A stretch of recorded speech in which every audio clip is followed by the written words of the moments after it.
প্রেমিকাকে ভিডিও কলে রেখে চিকিৎসক অনিক না ফেরার দেশে। মানুষ শুধু খারাপটাই দেখে, খারাপ হওয়ার পিছনে যে ভূমিকাটা থাকে এটা কেউই দেখে না। আমার স্বামী আছে, সন্তান আছে, কেন আমি কিয়া করলাম, কেন এই কেনটা কেউ কখনো দেখে না, কেন করছি এটাই সবাই জিজ্ঞাসা করে। আমি যে রিপোর্টার কথা বলছি আমি হয়তো স্ক্রিনশটও দিয়ে দিব। এই ছেলেটাই তো সেই ছেলেটা? জি জি, ওই ছেলেটা সেই ছেলেটা, ডাক্তার অনিক। জি, কথা হইলে আমি ওনাকে আবারও বললাম যে আমার সঙ্গে কথা বলতে গেলে আপনার কিন্তু অনেক স্যাক্রিফাইস করা লাগবে, আমার স্বামী আছে, বাচ্চা আছে। এর ভেতরেও আমাকে প্রায় বলতো কি যে তুই যে আমার সাথে কথা বলিস আমি এটা রেকর্ডিং করে তোর বরকে পাঠাবো। পরে এর ভেতরে ও 5 মিনিটের একটা ভিডিও করে দিছে যে গান গাচ্ছে এবং ওই রশি ঝুলানো চেয়ার দেয়া, এটা আমাকে দেখাইছে এবং দেখাইছে যে এটাই আমার শেষ কথা, এরপরে আর কোনো কথা হবে না।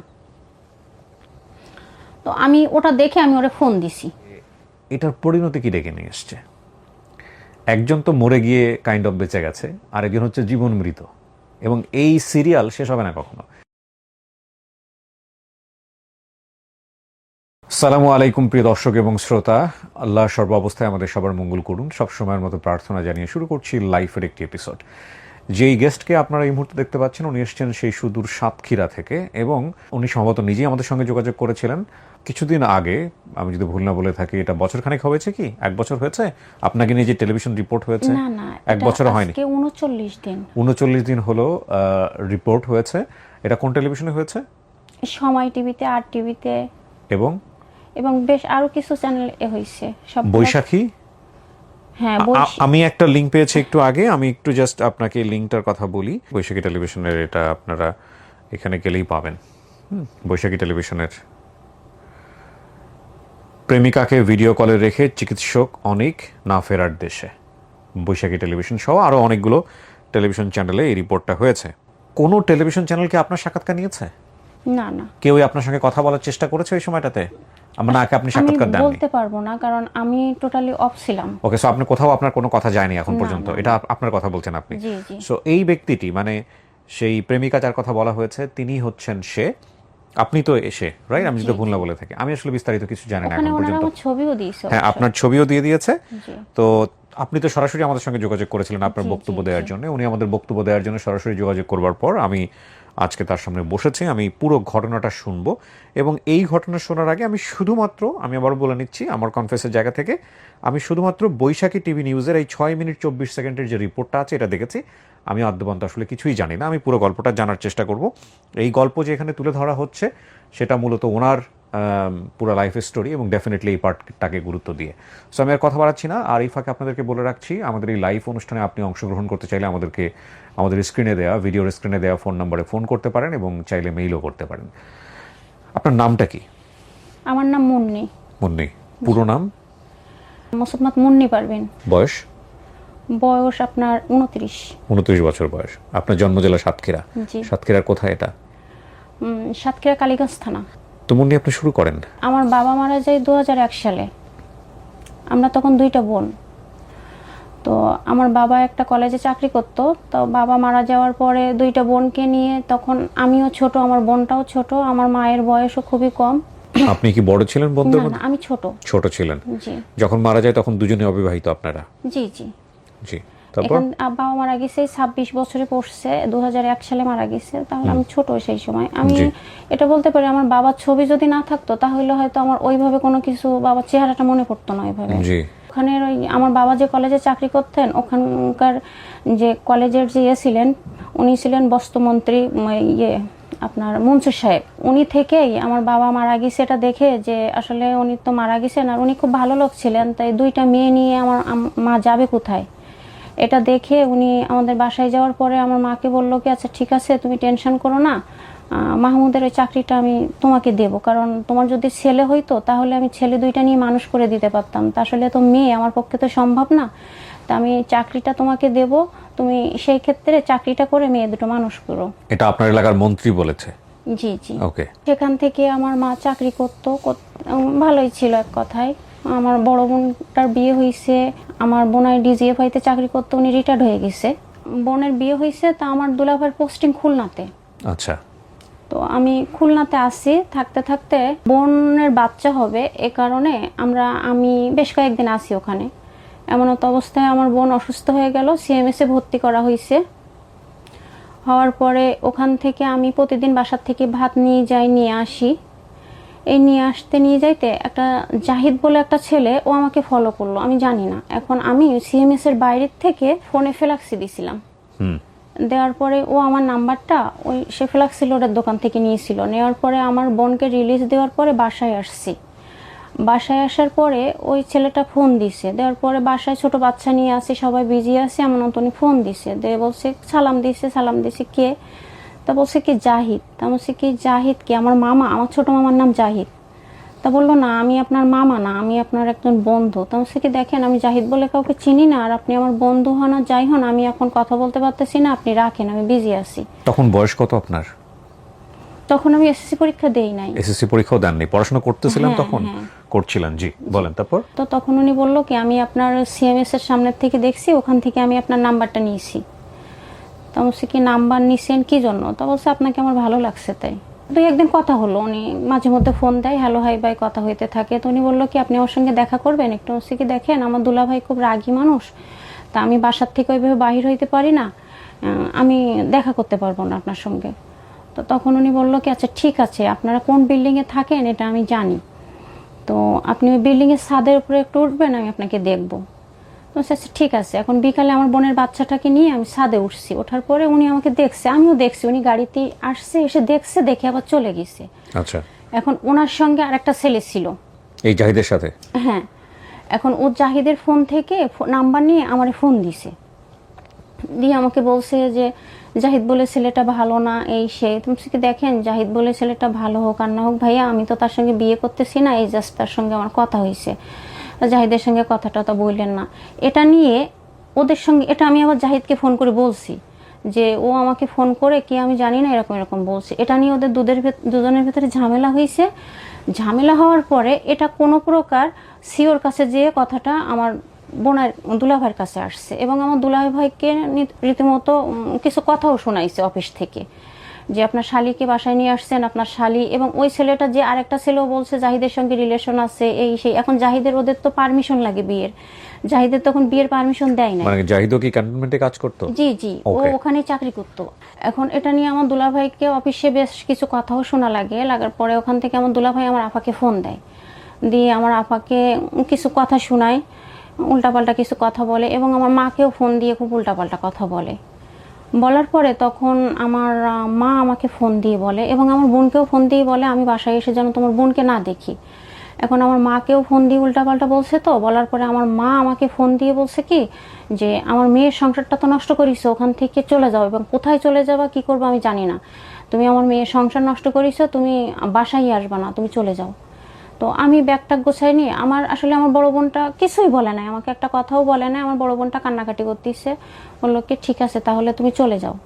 তো আমি ব্যাগটা গোছাই নিয়ে চলে আসছি। আসার পরে ভাবতেছি যে আসলে আমার তো এরকম কোনো কারোর সঙ্গে রিলেশনও নাই, এবং ওই সময় থেকে আমি আর জাহিদকে ফোনে পাই নাই, যে পরবর্তীতে আমি ফোন দিয়ে তার এই কথাটা বলবো যে আসলেই তো তোমার সঙ্গে আমার কিছুই হয় নাই, জাস্ট তুমি দেখলা এটা নিয়ে কি হইলো, যে সেটা শুনবো তার কাছে, সেটাও শুনতে পারি নাই যে আসলে ব্যাপারটা কি হয়েছে। আমি জাহিদকে আর ফোনে পাই নাই। না পাওয়ার পরে আমি ওখান থেকে খুব আসলে যাব কোথায় এটা ভাবতে ভাবতে সাতক্ষীরাতে আমার মামার বাড়ি, আস্তে আস্তে সন্ধ্যা হয়ে গেছে, তা আমার মামার বাড়িতে আমি আসছি। আসার পরে মামার বাড়িতে রাতটুকু থাকছি। থাকার পরে সকালবেলা আমার মা আমাকে ফোন দিছে। আমি ভাবতেছি আমি কোথায় যাব, কি করব, আমার তো যাওয়ার মতো কোনো জায়গা নেই। তো এর ভেতরে সকালে আমার মা ফোন দিছে। দেওয়ার পরে আমার মা বলতেছে কি আমি তো জানি, যে মা কথাটা এইভাবে বলছিল যে আমি তো জানি আমার ঘিনু খাওয়া ছাড়া, আমার মাথা খাওয়া ছাড়া তোমার অন্য কোথাও যাওয়ার জায়গা নেই। তো আমি তোমার নানা বাড়িতে আছি, তোমার খালাম্মা টালাম্মা আসছে, তুমি এখানে আসো। তো বলার পরে আমি ওখান থেকে গেছি নানি বাড়িতে। যাওয়ার পরে আমার একটা মামাতো ভাই, মোশাররফ তার নাম, তো তার সঙ্গে আমাদের সবার খুব ভালো সম্পর্ক, খালাতো ভাই বোন, মামাতো ভাই বোন। তো আমাকে আর কি করতে করতে বলতেছে কি একটা ছেলে আছে, বিয়ে করবি? তো আমি কি হ্যাঁ বিয়ে করবো। তো সত্যি সত্যি বিয়ে করবি? তো আমি কি হ্যাঁ সত্যি সত্যি, না তো কি। তা বলতেছে কি আচ্ছা ঠিক আছে তাহলে এই ছেলেটার সাথে কথা বল। তো ফোন নাম্বার দিয়েছে। দেওয়ার পরে আমি ফোনে কথা হওয়ার পরে বলছি কালকে আপনি আমার সঙ্গে দেখা করেন। বলছি কি আমি আপনার সঙ্গে কালকে কিভাবে দেখা করবো? তাহলে আপনি মোশাররফের সঙ্গে আসেন, আমার মামাতো ভাইয়ের ফ্রেন্ড ছিল। ওকে। তো আমার মামাতো ভাইয়ের সঙ্গে তারপরের দিন বিকালে আমি গেছি। যাওয়ার পরে আমি দাঁড়ায় আছি, ও তখন পলিটিক্স করতো, এটা আমি তার সম্পর্কে তো কিছুই জানি না। তো দেখলাম মোটর সাইকেলে আমি আর আমার মামাতো ভাই যে থানার সামনে দাঁড়াইছে, দাঁড়াইলে বলতে ফোন দিছে যে ভাই আপনি কোথায়? তো বলছে কি আমি থানায়, তুই দাঁড়া আমি আসতেছি। তো ও যখন আসতেছে তখন আমিও দেখছি, দেখার পরে ওর বয়স কম, বাট ওদের ফ্যামিলিগতভাবে ওদের মাথায় চুল থাকে না।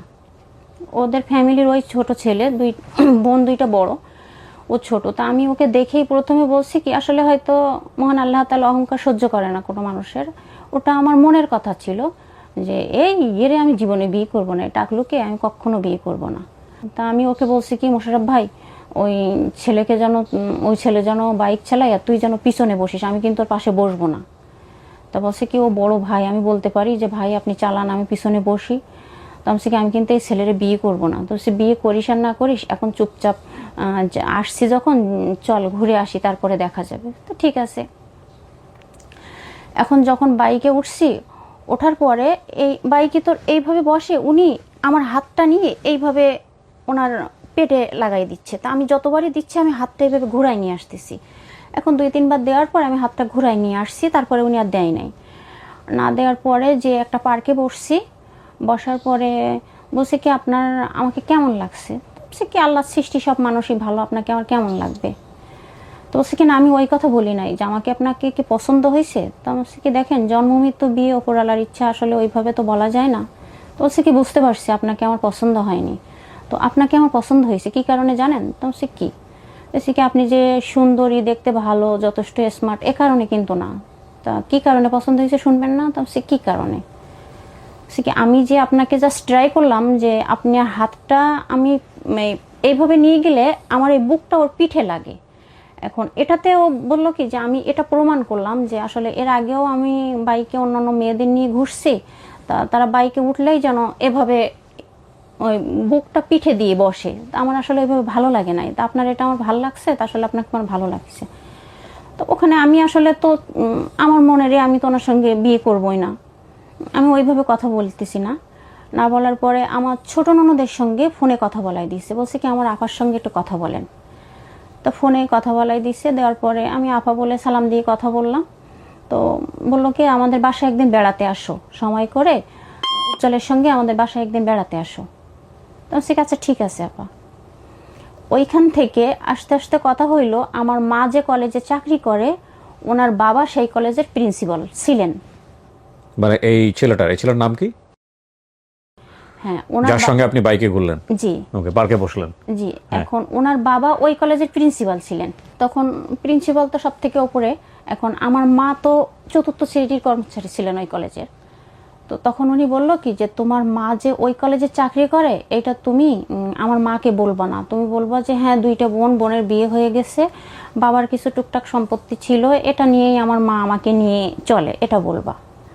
তা আমি ভাবতেছি যেটাই বলতে বলে বলুক, এখান থেকে চলে গেলে তো আমি আর ওনার সঙ্গে যোগাযোগ করব না। তো ওনার বাসায় নিয়ে গেছে। নিয়ে যাওয়ার পরে ওনার মা জিজ্ঞাসা করতেছে তোমাদের বাসা কোথায় কি? তা বলছি তা তুমি পড়াশোনা করো? তো বলছি কি হ্যাঁ। তা কি পড়ো? তা বলছি কি আমি এখন এসএসসি পরীক্ষা দেয় নাই, নিউটেন। তা তোমার মা কি করে? এখন বাবা মারা গেছে যখন মা কি করে, সংসার কিভাবে চলে? তো উনি যেটা শিখাই দিয়েছে আমি ঠিক ওইভাবেই বলছি যে এই। বলার পরে ওখান থেকে চলে আসছি। চলে আসার পরে উনি আমাকে অটো ফোন দিতেই আছে, আমি আর ওনার ফোন রিসিভ করি না।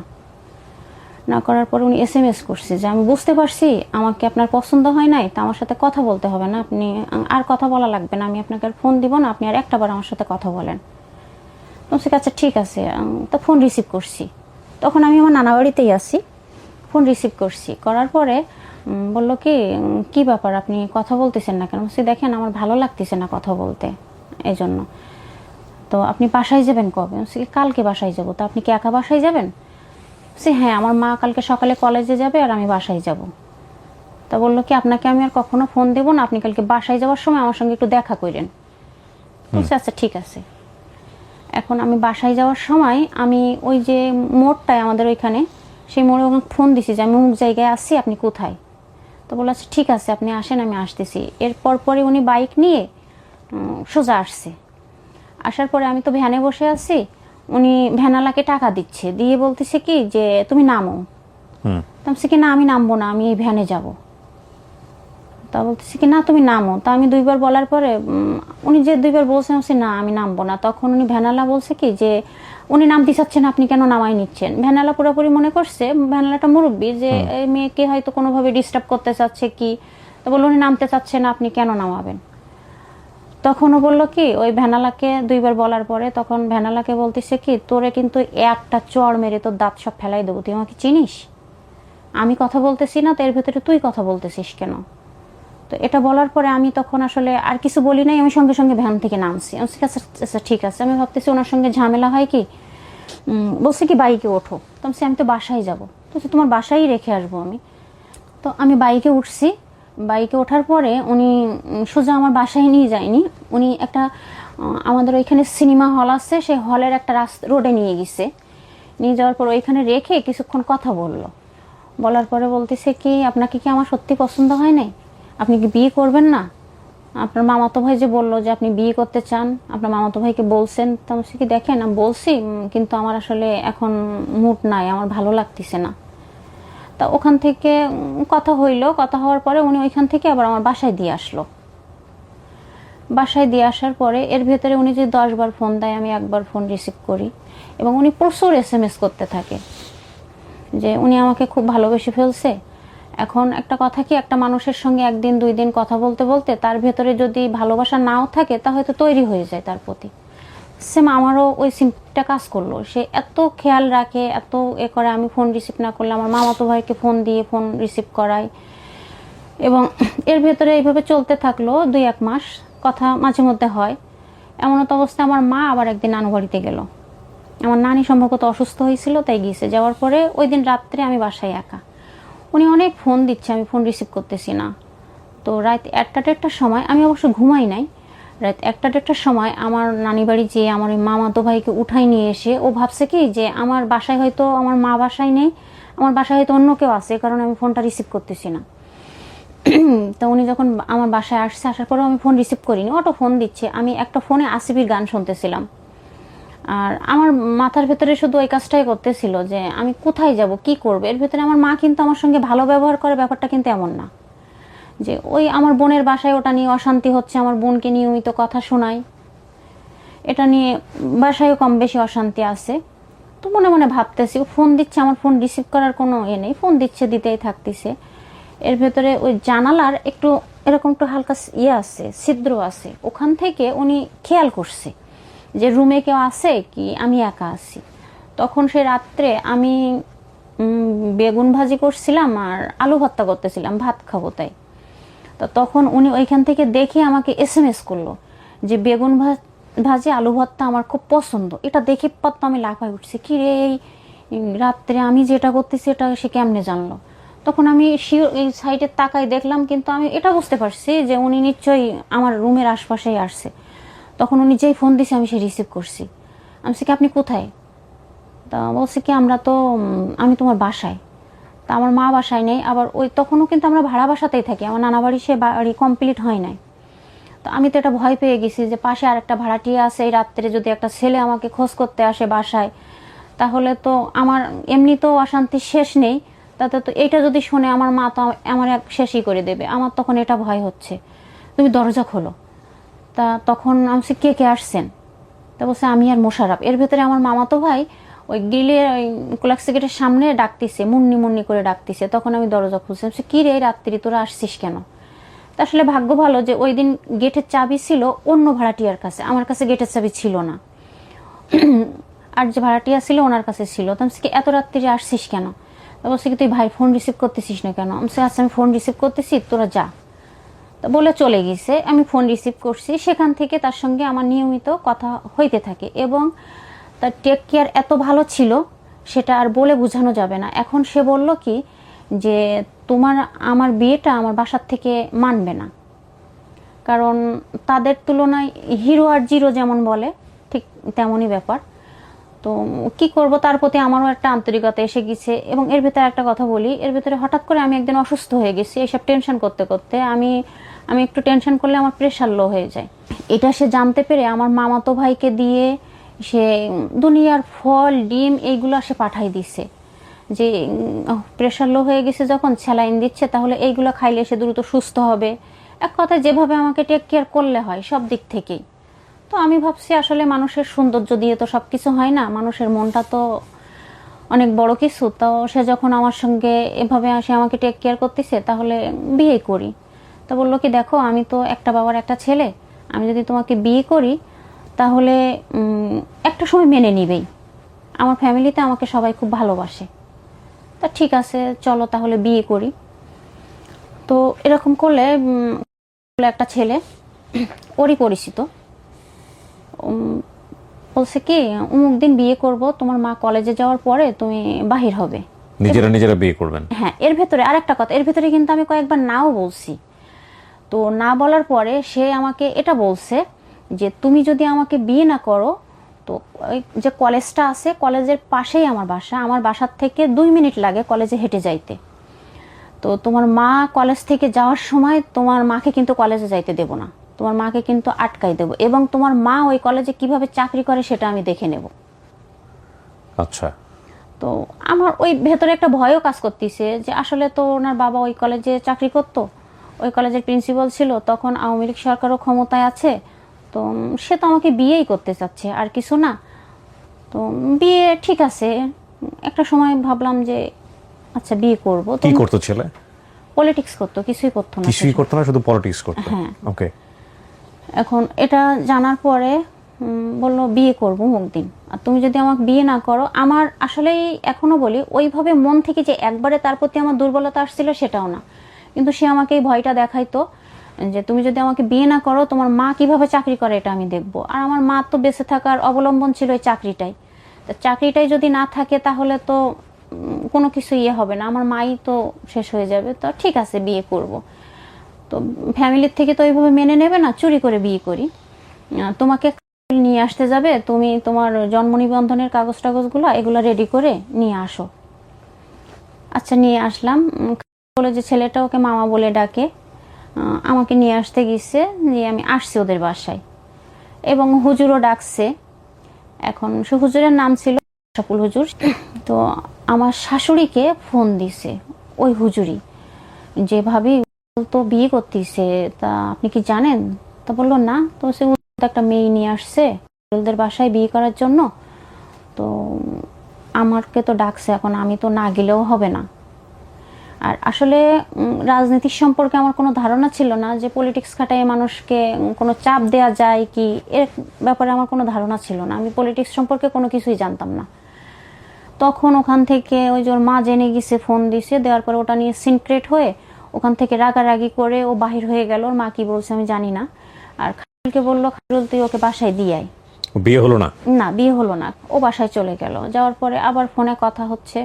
আমি বলছি কি আসলে এটা আমার ভালো লাগতেছে না, আমি এইভাবে এই সম্পর্কে জড়াইতে চাই না, দরকার নাই। তো কিছুটা দুর্বলতা কাজ করতেছে। আবার ওই না বললেও একই কথা, তোমরা ওখানে থাকো কিভাবে দেখবো, এই করবো কিভাবে দেখবো, তখন তোমার মা চাকরি থাকে কিভাবে দেখবো। ঠিক আছে এবার এমনভাবে করব যে বিয়েটা হবে, আমি একটা জায়গা ঠিক করতেছি। তো ঠিক আছে। তো বেশ কয়েকদিন যাওয়ার পর ও বলল কি আমি একটা ছেলেকে পাঠাচ্ছি, সেই ছেলেটা আমাদের বাসায় থাকতো, তার নাম আমার বিয়ের আগের থেকেই বাসায় থাকতো। বলছে কি আমি একটা ছেলেকে পাঠাচ্ছি, তুমি ওর সঙ্গে আসো, আমি আগে যে ওদের বাসায় বসতেছি, এবার অন্য হুজুর নিচ্ছি, কোনোভাবে কেউ টের পাবে না। তো ঠিক আছে, সেই যে আমাকে নিয়ে আসলো। নিয়ে আসার পরে এর ভেতরে আমি বলছি কি যে আমার ওই মামাতো ভাইকে না হইলে আমি বিয়ে করব না, আমি মনের থেকে ভয় পাচ্ছি।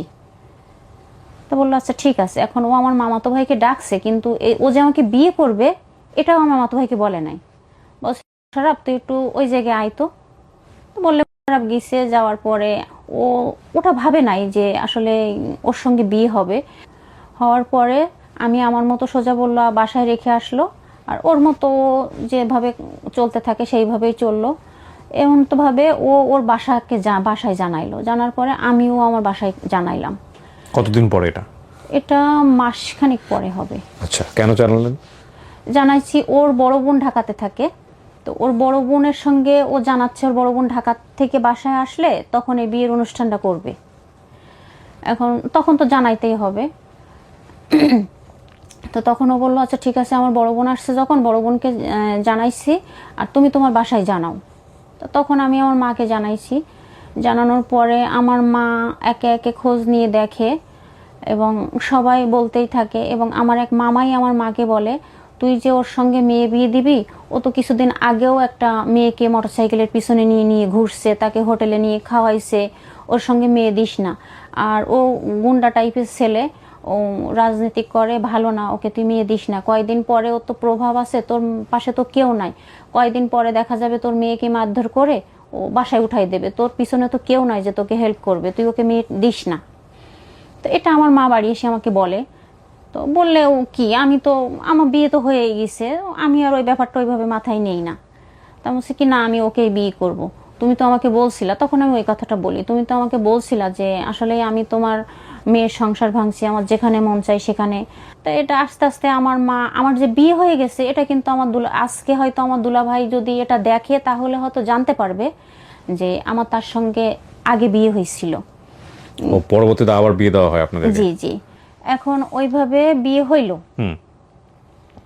বিয়ে হওয়ার পরে ছিলাম অল্প কিছুদিন ভালো ছিলাম বলতে, আমার হাজবেন্ড যে আমার প্রতি যে ভালোবাসাটা ছিল সেই ভালোবাসাটা পুরাটা উল্টে গেল। কিভাবে? সে পলিটিক্স করতো, এখন সে পলিটিক্স আগেও তো করতো, কিন্তু সে পর্যাপ্ত আমাকে ফোনে টাইম দিত, SMS করতো, গার্লফ্রেন্ড বয়ফ্রেন্ডের ভিতরে যেভাবে কথা হয় সে আমাকে সেইভাবে সময় দিত। কিন্তু বিয়ের পর থেকে সে হয়তো দুপুরে একবার আমাকে ফোন দিছে যে আমি বাসায় আসবো না, তুমি খেয়ে নিও। আর রাত্রে এমনও রাত হচ্ছে যে সে ভোরবেলা বাসায় আসতেছে, এমনও 12টা 1টা 2টার সময় বাসায় আসতেছে, তার সময়ই নেই। তখন আমি বললাম কি যে আপনি তো আগে এমন করতেন না। আগে আমি ডাইরেক্ট বললাম যে আপনি তো আগে আমাকে সময় দিতেন, SMS করতেন, এই SMS গুলো দেখেন তো, এই SMS গুলো কি আপনার? যে তুমি যদি আমার সাথে কথা না বলো আমার দম বন্ধ হয়ে আসে, এই সেই, এগুলো কি আপনার SMS? তো বলছে কি হ্যাঁ আমারই SMS। তাহলে আপনি এখন আমাকে সময় দেন না, আমার সাথে কথা বলারও সময় নেই, আমি বাসায় একা একা, আমার আসলে। তো তখন সে বলে কি যে তখন তো আমার একটা টেনশন ছিল যে তুমি আমার হবা কিনা, আর এখন তো আমি কোনো টেনশনই নেই, আমার বাসায় আসো। তো এভাবে আমি যদি তাকে বলি যে আমি আজকে একটু আমার শপিংয়ে যাওয়ার প্রয়োজন আছে, নিয়ে যাবেন? তা হ্যাঁ নিয়ে যাবো বিকালে, তুমি বিকালে রেডি হয়ে নিও। আমি বিকালে রেডি হয়ে বসে আছি, তার একটা ফোন আসছে, আমি এখন নিয়ে যাইতে পারবো না, তুমি চলে যাও, কাউকে নিয়ে তুমি চলে যাও, আমার বাসায় হেল্পিং হ্যান্ড আছে, কি পাশে আমার একটা ভাড়াটিয়ার মেয়ে আছে, তুমি ওকে নিয়ে চলে যাও। তো তখন আমি আমার ননদকে ফোন দিয়ে, আমার ছোট ননদকে ফোন দিয়ে খুব কান্নাকাটি করতাম, আমার ভেতরে তখন ইমোশনাল কাজ করতো, খুব কান্নাকাটি করতাম। তা আপা বলতো কি, আমি এবং বলতাম আপা আমি থাকবো না, আমি চলে যাব। তা আপা বললো জীবন নিয়ে সিনিমিনি খেলো না, বিয়ে তো হয়েই গেছে, তো তোমার বাবা নেই, মা অনেক কষ্ট করে বিয়ে দিছে, ধৈর্য ধরো, ঠিক হয়ে যাবে আস্তে আস্তে। তো এভাবে সে ঠিক হয় না। না হওয়ার পরে তখন আস্তে আস্তে আমার নিজের কাজকাম সব আমি নিজে করতে থাকলাম, এবং আমি চিন্তা করলাম যে আমার ভালো থাকতে গেলে আমি সব সময় এটা নিয়ে টেনশনে থাকি, আমি একা একা থাকি, আমার বাসায় আমার শাশুড়ি আর আমি ছাড়া কেউ নেই। ওর ওই ফ্রেন্ডদের এক ওয়াইফের সঙ্গে আমার পরিচয় করাই দিল যে তুমি ওর সাথে কথা বলো, ওর সঙ্গে সময় কাটাও, তাহলে তোমার সময়টা ভালো কাটবে। তো সে ভাবিরও একই অবস্থা, সে ভাবি বাসা ভাড়া থাকতো, তা সে প্রায় টাইমে আমার বাসায় আসতো, এইভাবে সময় কাটতো, কারণ তার হাজবেন্ড ওই একই অবস্থা। পরবর্তীতে শুনলাম যে তারও কিন্তু লাভ ম্যারেজ, এবং তারও ফ্যামিলি থেকে দিতে চায় নাই, এইভাবেই বিয়ে করছে। তো আমরা দুজনই প্রতিদিন কোথাও না কোথাও ঘুরতে বেরোই, এই করি সেই করি, এইভাবে করতে করতে সবারই তো একটা লাইফ আছে, আসলে ওইভাবে তো চলতে পারে না। তো তখন ভাবি আমাকে একটা টিকটক আইডি খুলে দিল, বলছে কি ভাবি আপনি তো গান টান শুনতে পছন্দ করেন, তা আপনি একটা টিকটক আইডি খুলেন। তো ভাবি আমাকে একটা টিকটক আইডি খুলে দিল, দিলে ওইভাবে। বিয়ের কয় বছর পর এটা? বিয়ের কয় বছর পর না, ওই 1 বছরের ভেতরে, ওই বিয়ের প্রথম বছরের মধ্যেই। জি।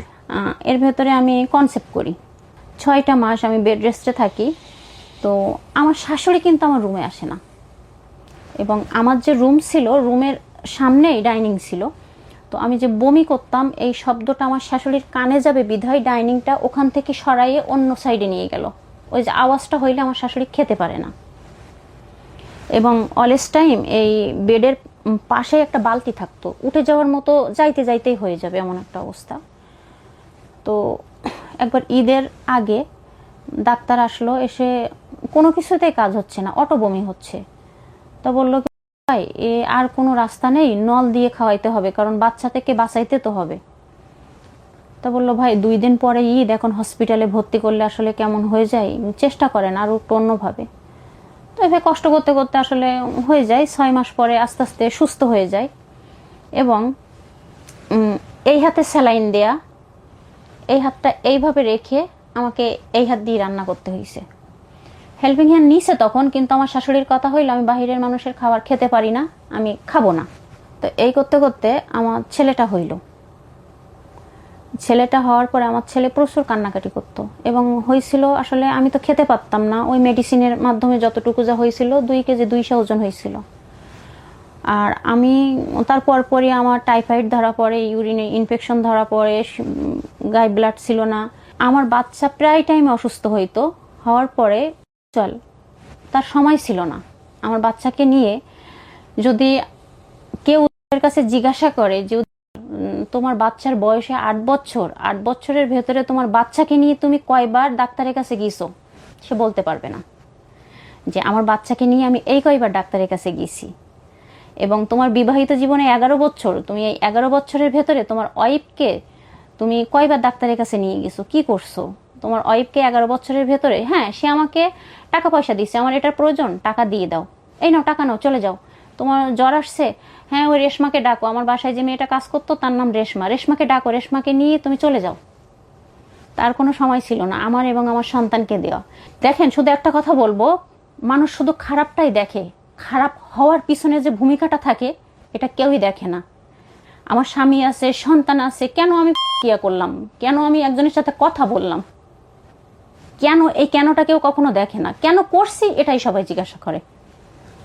তো আমার বাচ্চা প্রচুর অসুস্থ, আমার মাকে ডেকে সে গাড়ি ভাড়া করে দিয়ে আমি সাতক্ষীরাতে আসছি।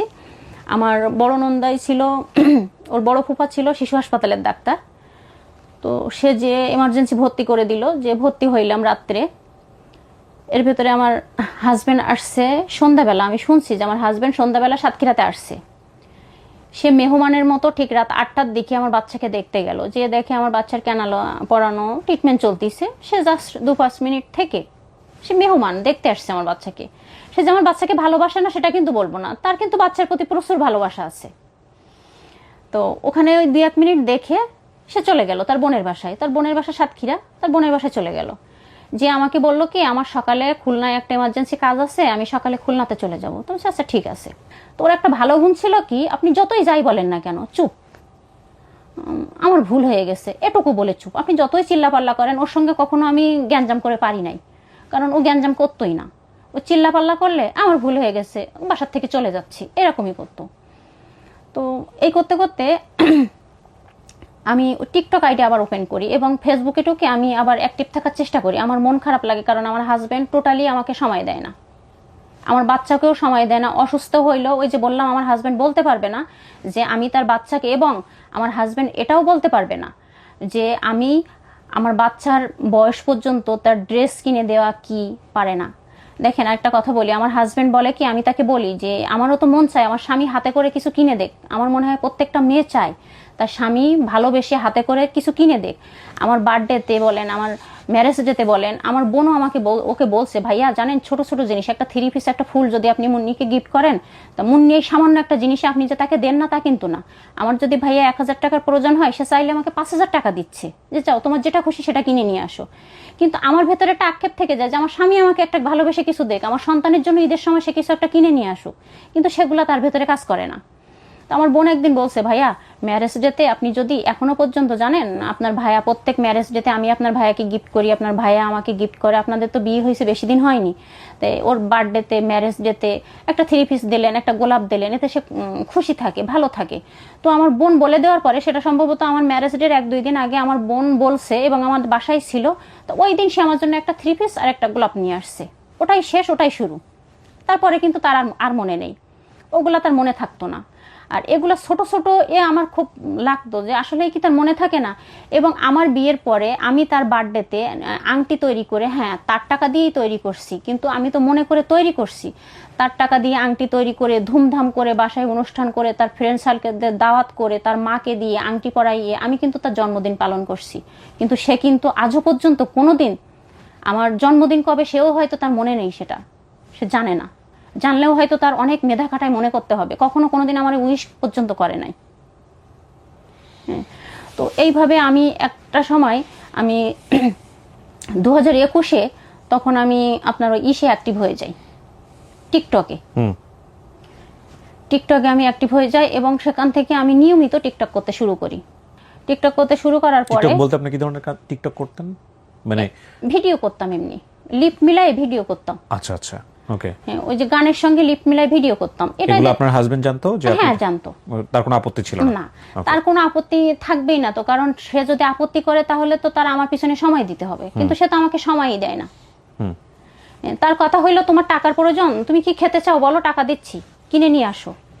মানে সে চাইতো যাতে আপনি তাকে পোক না করেন, ডিস্টার্ব না করেন। মূল কথা হচ্ছে এটা। এবং ওকে ফাইন, এটা আপনার কথা অনুযায়ী। হ্যাঁ, তার সেটা পছন্দ হইতো না, সে সেটা বলতো অবশ্যই যে এই চিল্লাপালার একটা সময় আমি কিছু বলতামই না। সে যদি ভোরবেলায় বাসায় আসতো তা সেটা নিয়ে, কারণ আমি অশান্তি করেও দেখছি, সেটাই কোনো কাজ হয় না। আমি টিকটক যেদিন প্রথম খুলি তার 4 দিনের মাথায় আমার হাজবেন্ডকে নিয়ে আমি ভিডিও করছি। আমার হাজবেন্ডের ভিডিও আমার টিকটকে অ্যাভেলেবল আছে। আমি ভিডিও করছি, এমন ভিডিও করতে করতে 21-এ ভিডিও শুরু করি, 22-এর দিকে এমন টিকটক করার পরে মোটামুটি ভালোই পাচ্ছিলাম আমি। সবাই লাইক কমেন্ট যথেষ্ট হইতো, ভিউ হইতো। এভাবে আমি টিকটকেই সময় দেই বেশিরভাগ টাইমে।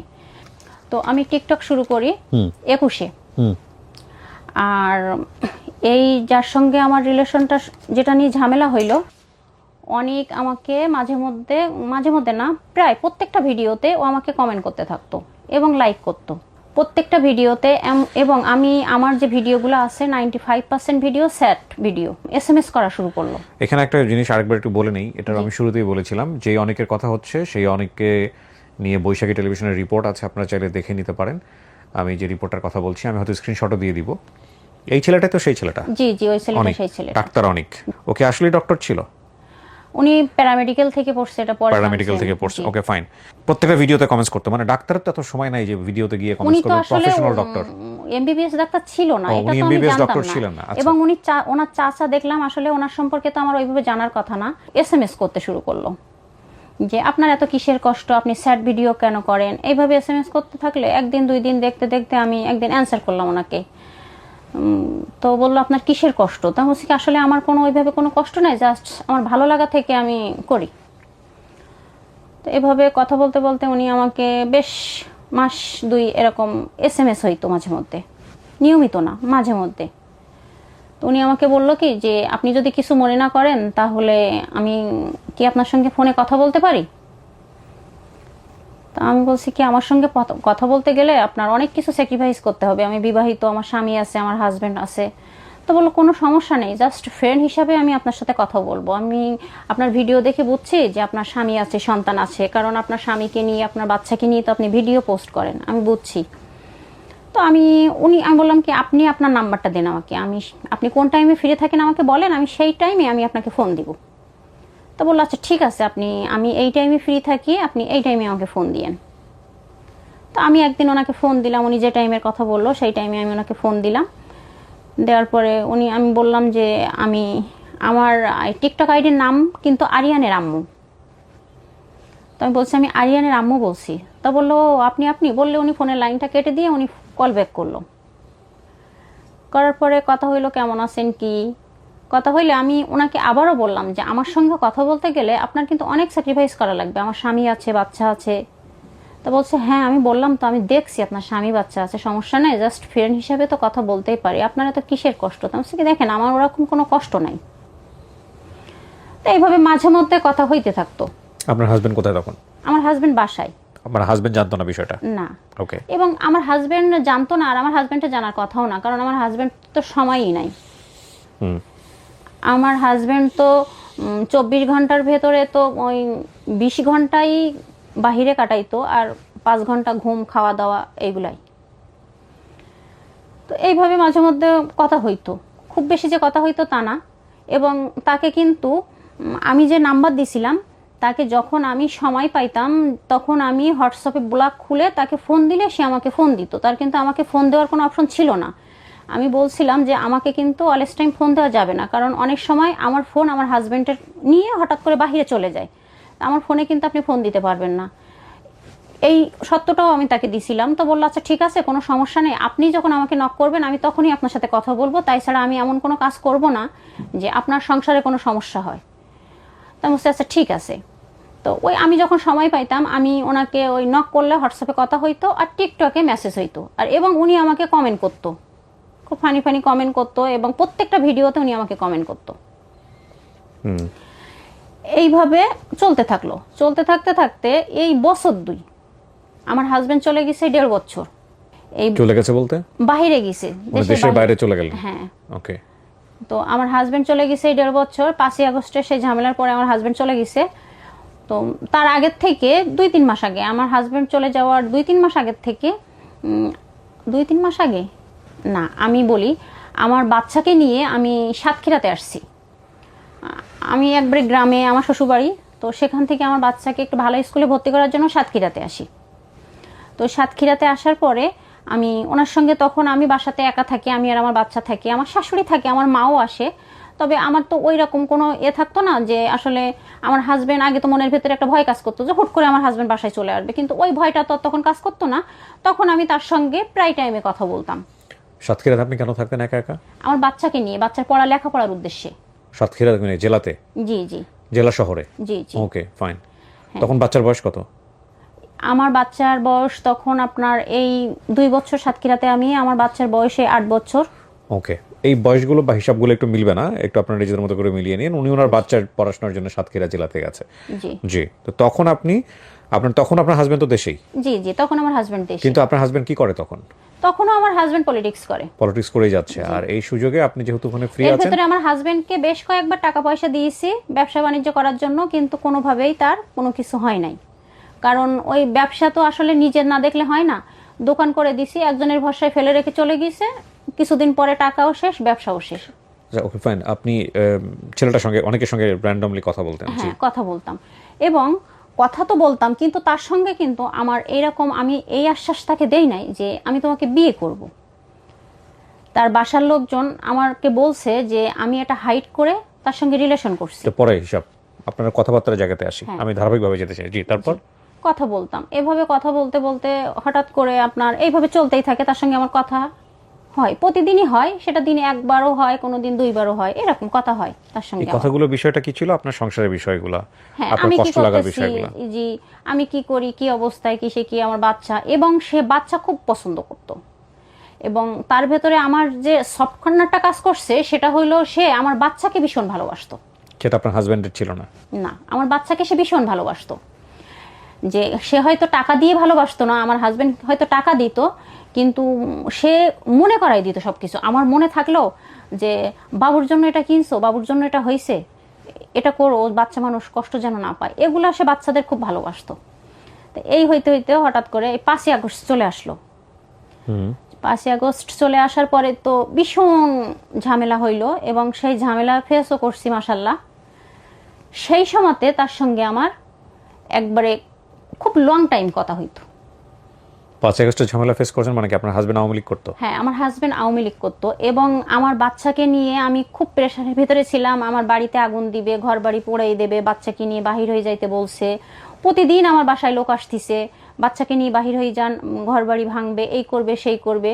কারণ আমার হাজবেন্ড আওয়ামী লীগ করা অবস্থায় কিছু জামাত বিএনপির নেতাকর্মীদের আপনার মামলা দিছিল অন্যায়ভাবেই বলবো আমি, কারণ অন্যর কথা শুনে তো, আমি তো একজন মানুষ, আমাকে কেউ বলবে আর আমি সেই কাজটা করব, সেটা না, তো সেটা অন্যায়ভাবেই তাকে মামলা দিছিল। এখন এই যে 5ই আগস্টের পরপরই আমার বাসায় প্রচুর লোকজন আসতে লাগলো, ভাঙচুর করা, এই সেই, এটা নিয়ে খুব চাপের ভেতরে থাকি, খুব ভয়ের ভেতরে থাকি। এবং লোক আসে প্রতিদিনই যে বাসা ছেড়ে দিতে হবে, বাচ্চা আছে আর একটা মুরব্বী আছে বিধায় বাড়িতে আগুন দিতে পারতিছে না, তা না হইলে ওরা বাড়িতে আগুন দিয়ে দিত।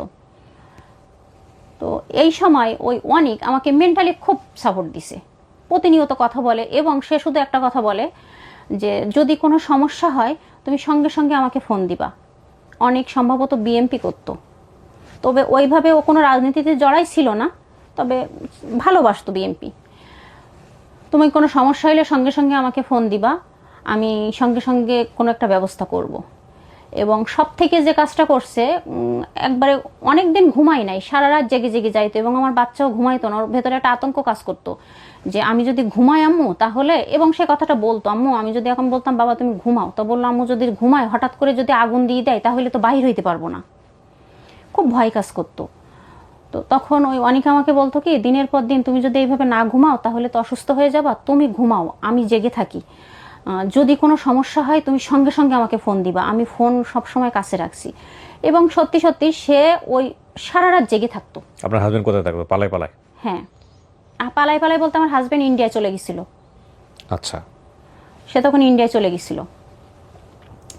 তো ওইভাবে সে কথা বলতেই থাকতো, আমাকে খুব সাপোর্ট করতো। সেখান থেকে তার সঙ্গে আমার যোগাযোগটা বেশি হয়, অনেকের সঙ্গে বেশি হয়, এবং এক ধরনের ডিপেন্ডেন্সি তৈরি হয়, হ্যাঁ। Mental dependency. জি।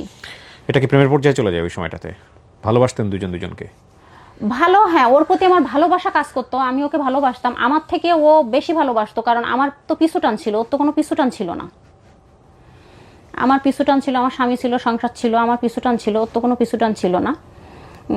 আমি ওকে ভালোবাসতাম, ভালোবাসবো না এটা বললে মিথ্যা কথা বলা হবে, ভালো আমি বাসতাম। তবে আমি কখনো বিয়ের প্রতিশ্রুতি দেই নাই। আমার কাছে অনেকগুলো ডকুমেন্টস আছে, সেগুলো শুনলে দেখলে বুঝতে পারবেন যে সে লাস্ট মৃত্যুর আগে যে কথাটা বলে গেছে, সেটাও সে একই কথাই বলে গেছে। যাই আমরা আগাই, তারপর কি হলো? ওই সময়টার কথা, তারপর চলে গেল। যাওয়ার পরে একটা একটা পরে অবস্থা আস্তে আস্তে স্বাভাবিক হয়ে যাচ্ছে। তখন সে আমার প্রতি খুব অধিকার খাটাইতে লাগলো, এটা করা যাবে না, ওখানে যাওয়া যাবে না। আর আমি আসলেই তো বিয়ের পর থেকে, আমি বিয়ের আগে যে স্বাধীনতা না পেয়েছি, বিয়ের পরে তো সেই স্বাধীনতা পাইছি, কারণ আমার হাজব্যান্ড কোনো কিছুতে বাধা দিত না। আমি যদি বলতাম এখন রাত 10টার সময় ওই ভাবিদের সঙ্গে, ওই যে আমার যে ফ্রেন্ড ছিল, যে ফ্রেন্ডের যে ওয়াইফ, ভাবির সঙ্গে এখন ওই জায়গায় যাও, কোনো সমস্যা নেই। এক কথায় আমার কোনো দিক থেকে কোনো বাধা ছিল না। এখন এই অনিকের সঙ্গে এই 5ই আগস্টের পর থেকে আমি ওর সঙ্গে আমার কথা হইতো, তো আমি যদি বলতাম যে ক্লাসের এই ভাবিদের সঙ্গে অমুক জায়গায়, কোথায় তুমি, এই যে আসি, কোথায় যাচ্ছ, এই জায়গায় যাচ্ছি, কেন যাচ্ছ, এখানে যাওয়া যাবে না, এখানে যেও না। তবে এটা খারাপ কিছু না হিসাব করে দেখলাম, কারণ সে ভালোই চাইতো। সে বলতো কি, তুমি একা থাকো ওখানে, ওখানে তোমাকে দেখার মতো, সেফটি দেওয়ার মতো কেউ নাই। আগে তো দেশে ছিল, তোমার একটা শক্তি ছিল, এখন তুমি একা আছো, এটা তোমার বুঝতে হবে। তুমি হুটহাট করে এখান ওখান যাও, যদি একটা সমস্যা হয়ে যায় তোমাদেরকে দেখবে কি? তুমি একটা মহিলা মানুষ। ও কি তখন সাতক্ষীরাতেই? কে?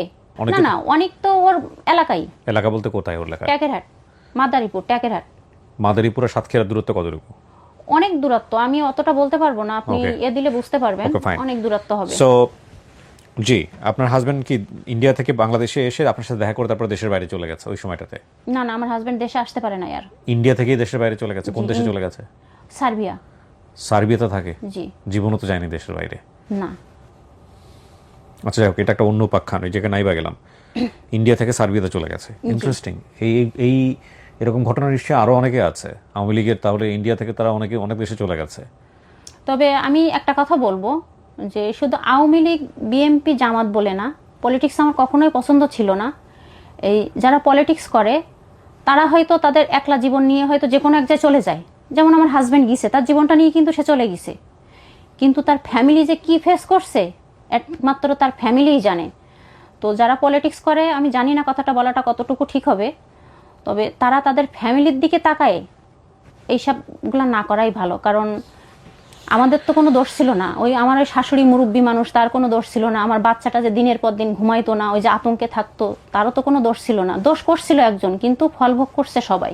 জি। তো ওই সময়টাতে অনেক আপনার উপর অধিকার খাটাতো। হ্যাঁ হ্যাঁ, বলতো এটা করো না, ওটা করো না। একটা সময় ভেবে দেখতাম আসলেই তো এ তো ভুল কিছু বলে না, আমি একা থাকি, আমাকে তো সে পুরাপুরি সাপোর্ট দিচ্ছে, ভালো। এর ভিতরে সে আমাকে বলছে কি, যে তোমার সঙ্গে তো আমার বেশ অনেকদিন কথা হয়, একটু তোমাকে দেখতে মন চাচ্ছে। তা বলছে কি, তুমি তো আমাকে ভিডিও কলে দেখোই। তা বলছে কি, না ভিডিও কলে না, তোমার সঙ্গে আমি একটু সরাসরি দেখা করতে চাই।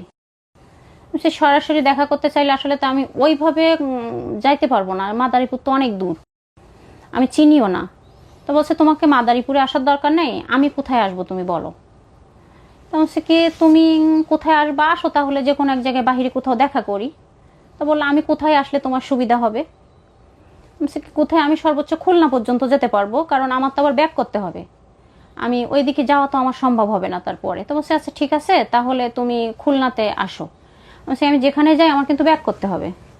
তো ঠিক আছে খুলনাতে আসো। তো খুলনাতে যেয়ে আমি তার সাথে দেখা করলাম একটা রেস্টুরেন্টে। দেখা করার পরে ওখানে সে আমাকে দেখা করে বলল কি যে কথা হইলো, দেখা হইলে বলল কি দেখো তো দেশের বাইরে চলে গেছে, তো তুমি আমাকে বিয়ে করো। বলছি কি আমি তো তোমাকে এই কথা কখনো বলি নাই যে আমি তোমাকে বিয়ে করব, তো তুমি আমাকে ভালোবাসো না? বলছি কি হ্যাঁ তোমাকে আমি ভালোবাসি, তোমাকে আমার ভালো লাগে, বাট আমি তোমাকে বিয়ে করতে পারবো না। আমি কি কখনো তোমাকে আশ্বাস দিছি যে আমি তোমাকে বিয়ে করব? তো বললো না তুমি আমাকে আশ্বাস দাওনি, তবে তুমি যেভাবে আমাকে বোঝো আমাকে এইভাবে কেউ বোঝে না, আমার দুনিয়ার বুকে তো কেউ নাই, ওর দুনিয়ার বুকে কেউ নাই আসলে। ওর জন্মের 1 মাস পরে ওর মা মারা যায়, তারপর থেকেই একটা বাচ্চার অনেকের ফ্যামিলির ধর্ম কি ছিল? হিন্দু? হিন্দু ছিল এবং ব্রাহ্মণ ছিল। ওকে। তুমি তো হিন্দু, তা বলে কি তুমি আমাকে বিয়ে করলে আমি মুসলিম হব? তা বলছে কি না তোমাকে মুসলিম হওয়া লাগবে না, আমি তো তোমাকে বিয়ে করব না, তুমি যদি মুসলিম হতেই মন চায়। ও আরেকটা কথা বলতো, আগুন খুব ভয় পাইতো। চলে যাওয়ার পরে অনেকের ভেতরে এবার ওই একটা জিনিসই কাজ করতো যে আমাকে তোমার বিয়ে করতে হবে। এটা নিয়ে অনেকের মাঝে আমার মাঝে প্রায় ঝামেলা হইতো। তো আমি প্রায় অনেককে ব্ল্যাকলিস্ট করে রেখে দিতাম, কারণ এত প্যারা আমার নিতে ভালো লাগতো না। যে আমি মানসিকভাবে প্যারায় থাকি আমার হাজব্যান্ডকে নিয়ে, সে বাহিরে আছে, ওইভাবে কোনো কাজে ঢুকতে পারে নাই, কারণ তার কোনো কাজ করার অভ্যাস ছিল না। বাবা মা ওইভাবেই মানুষ করছে, এখন জীবন বাঁচানোর জন্য যে বিদেশ চলে গেছে, যে ওইভাবে কাজ করতেও পারতেছে না। ফ্যামিলির থেকে টাকা নিয়ে আমার চলতে হয়, আমার শাশুড়ি যে টাকাটা দেয় সেটা নিয়ে চলতে হয়, বাসায় যে ঘর ভাড়া আছে সেগুলো নিয়ে আমার চলতে হয়। এটা নিয়ে আমি একটু টেনশনেই আছি। থাকার পর আমি কি দেখো আমি তোমাকে বিয়ে করতে পারবো না, আমি তোমাকে বিয়ে করব না। তো তখনও একটা পর্যায়ে প্রায় বলতে থাকে তুমি যদি আমাকে বিয়ে না করো তাহলে কিন্তু আমি সুইসাইড করব, তুমি যদি আমাকে বিয়ে না করো তাহলে কিন্তু আমি সুইসাইড করব। দেখো আমার দুনিয়ার বুকে কেউ নাই। এবং ওর জীবনের একটা ঘটনা বলে যে ও শম্পা বলে একটা মেয়েকে বিয়ে করে। ও তখন ও চাকরি পাইছিল কি তা একটা বলতে পারবো না। শম্পা বলে একটা মেয়েকে বিয়ে করে, সে মেয়েটা হিন্দু ছিল এবং ট্যাকেরহাটে সেই মেয়েকে নিয়ে ভাড়া থাকতো, বাট ব্রাহ্মণ ছিল না। না থাকার পরে ওর বাবা এসে ওকে ব্ল্যাকমেল করে ওই মেয়ের কাছ থেকে ওকে ছাড়াই নিয়ে চলে যায়। এটা নিয়ে একটা বড় ধাক্কা খায় এবং ওর বাবা যেটা বলতো সেটাই করতো, কারণ ওর পৃথিবীতে ওর বাবাই সব ছিল। মা মারা যাওয়ার পরে সৎমার কাছে সব সৎমা মা হতে পারে না, যাই হোক। এখন ওই শম্পার সঙ্গে ডিভোর্স হওয়ার পরে ওর আর একটা মেয়ের সঙ্গে, বৃষ্টি বলে একটা মেয়ের সঙ্গে রিলেশন হয়। সেই মেয়েটা ছিল মুসলিম। সেই মেয়েটার সঙ্গে রিলেশন হওয়ার পরে সেই মেয়ের জন্য, আমার কাছে অবশ্যই প্রমাণ চাইলেও প্রমাণ আছে, সেই মেয়ের জন্য সে বেশ কয়েকবার ঘুমের ট্যাবলেট খাইছে। এটা তার ফ্যামিলির লোকও জানে এবং তাকে হসপিটালেও ভর্তি করা লাগছে। একবার হসপিটালে খাইছিল আর একবার বাসাতে খাইছিল, তার বাবার নিয়ে এসে হসপিটালে ভর্তি করছিল তাকে। প্রথম বিয়ে করলো, সেটা বাবা মা থেকে ফ্যামিলি থেকে ডিভোর্স করাইলো। তারপর আর একটা মুসলিম মেয়ের সঙ্গে রিলেশন করলো, সেটাও বাবা একরকম ব্ল্যাকমেল করে তাকে সেখান থেকে ছাড়িয়ে নিয়ে আসলো। নিয়ে আসার পরে অন্য একটা ব্রাহ্মণ ধর্মের মেয়েকে বিয়ে করলো। বিয়ে করার পরে সেই মেয়ে ওর পছন্দ ছিল না। বিয়ে করার পরে ওর যে মা, ওই মা প্রতিনিয়ত, ওর তো বউ পছন্দ না, ওটা তো একটা সমস্যা আছে ভেতরে ভেতরে, এবং যার সঙ্গে রিলেশন ছিল তাকেও ছেড়ে দিয়ে চলে আসতে হয়েছে, ভেতরে একটা কষ্ট কাজ করতেছে। ওর ওই মা প্রতিনিয়ত তোর বউ এই করে, তোর বউ এই করে, এটা নিয়ে অনেককে বললে অনেক বউটাকে প্রচুর মারধর করে। মানে যখন আপনার সঙ্গে তার সম্পর্ক সেই সময়টাতে কি অনেক বিবাহিত ছিল? ডিভোর্স হয়ে গিয়েছিল। ডিভোর্স হওয়ার পরে আপনার সঙ্গে সম্পর্ক? জি জি, আমার সঙ্গে যখন রিলেশনেও জড়াইছে তখন ওর সঙ্গে ওই বয়স কোনো রিলেশন ছিল না। ওকে। ওর মা ওই ভিডিওতে বলছে যে আমার সঙ্গে রিলেশন থাকাকালীনই আমার জন্য নাকি মেয়েকে ডিভোর্স দিছে। তা এটা যদি হয়, আমি টিকটকে আসছি কবে, প্রত্যেকটা তো ডেট থাকে, কবে অ্যাকাউন্ট খুলছি, কবে ভিডিও পোস্ট করছি, এবং অনেক আমাকে প্রথম যে পোস্টটা কমেন্টটা করছিল সেটাও আমি দেখাইতে পারবো, যে সে ফার্স্ট কমেন্ট প্রথম আমাকে যেদিন করছিল সেটা দেখলে অবশ্যই বুঝতে পারবে যে আসলে কতটা সত্য কি মিথ্যা, আমি অবিবাহিত বলে প্রেম করছি কি কিসে কি। আমার সঙ্গে অনেকের যখন ফার্স্ট কথা শুরু হয়েছে তখন অনেক কিন্তু নেশা করতো, অনেক প্রচুর নেশা করতো। তো একটা সময় আমার সঙ্গে কথা বলতে বলতে আমি বললাম কি তুমি যদি এই নেশা করতে থাকো তাহলে আমি তোমার সাথে কথা বলবো না। কারণ এই নেশা কতটা খারাপ জিনিস সেটা আমি জানি, আমার হাজবেন্ডও নেশা করতো। এর ভেতরে আমি বললাম কি, দেখো তুমি এই বিয়ে বিয়ে প্যান করতেছো, আমার এটা ভালো লাগতেছে না, আমি তোমার সঙ্গে রিলেশন রাখবো না, তুমি তোমার মতো করে বিয়ে করো, তুমি অন্য কোনো মেয়েকে বিয়ে করে তুমি সংসার করো, আমি সবসময় চাই তুমি ভালো থাকো। কারণ ও শুধু আমাকে এইভাবেই ব্ল্যাকমেল করে, আমার বাবা নেই, আমার মা নেই, আমার দুনিয়ার বুকে কেউ নেই, আসলে দুনিয়ার বুকে ওর কেউ নেই। দেখা করার পরে ও আমাকে হাত পায়ে ধরে ভীষণ কান্নাকাটি করতে লাগলো যে দেখো আমার তো তোমাকে ছেড়ে থাকা সম্ভব না, আমি বাঁচবো না, আমি যাকেই ভালোবাসি সেই আমার জীবন থেকে চলে যায়, এটা আমি এইভাবে মেনে নিতে পারতেছি না। তো আমি কি, দেখো বাপ্পি, আমার পক্ষেও তো তোমাকে বিয়ে করা সম্ভব না, আমি শুরুর থেকেই বলছি, এখন যদি আমি এই ফ্যামিলি, আমার এই বাচ্চা, তো তোমার বাচ্চা আমি নেব, আমি তো তোমার বলি নাই যে তোমার বাচ্চা রেখে চলে আসো। তুমি বাচ্চা রেখে যে আমি যদি তোমার কাছে যাই, এই ছেলের বাবা অনেক অশান্তি শুরু করবে, তোমার ভেতরে তোমার জন্য আমার একটা মায়া কাজ করে, একটা ভালোবাসা কাজ করে, তোমার জন্য আমার কষ্ট হয়, এটা সত্য কথা, কিন্তু আমি তোমার কাছে যেতে পারবো না। তো ভীষণ কান্নাকাটি করে, এবং ওর মনে হয়েছিল কি যে ও একটা টাইমে হয়তো আমাকে রাজি করাইতে পারবে, এইভাবে কথা বলতে বলতে ও একটা টাইমে আমাকে বিয়ের জন্য রাজি করাইতে পারবে।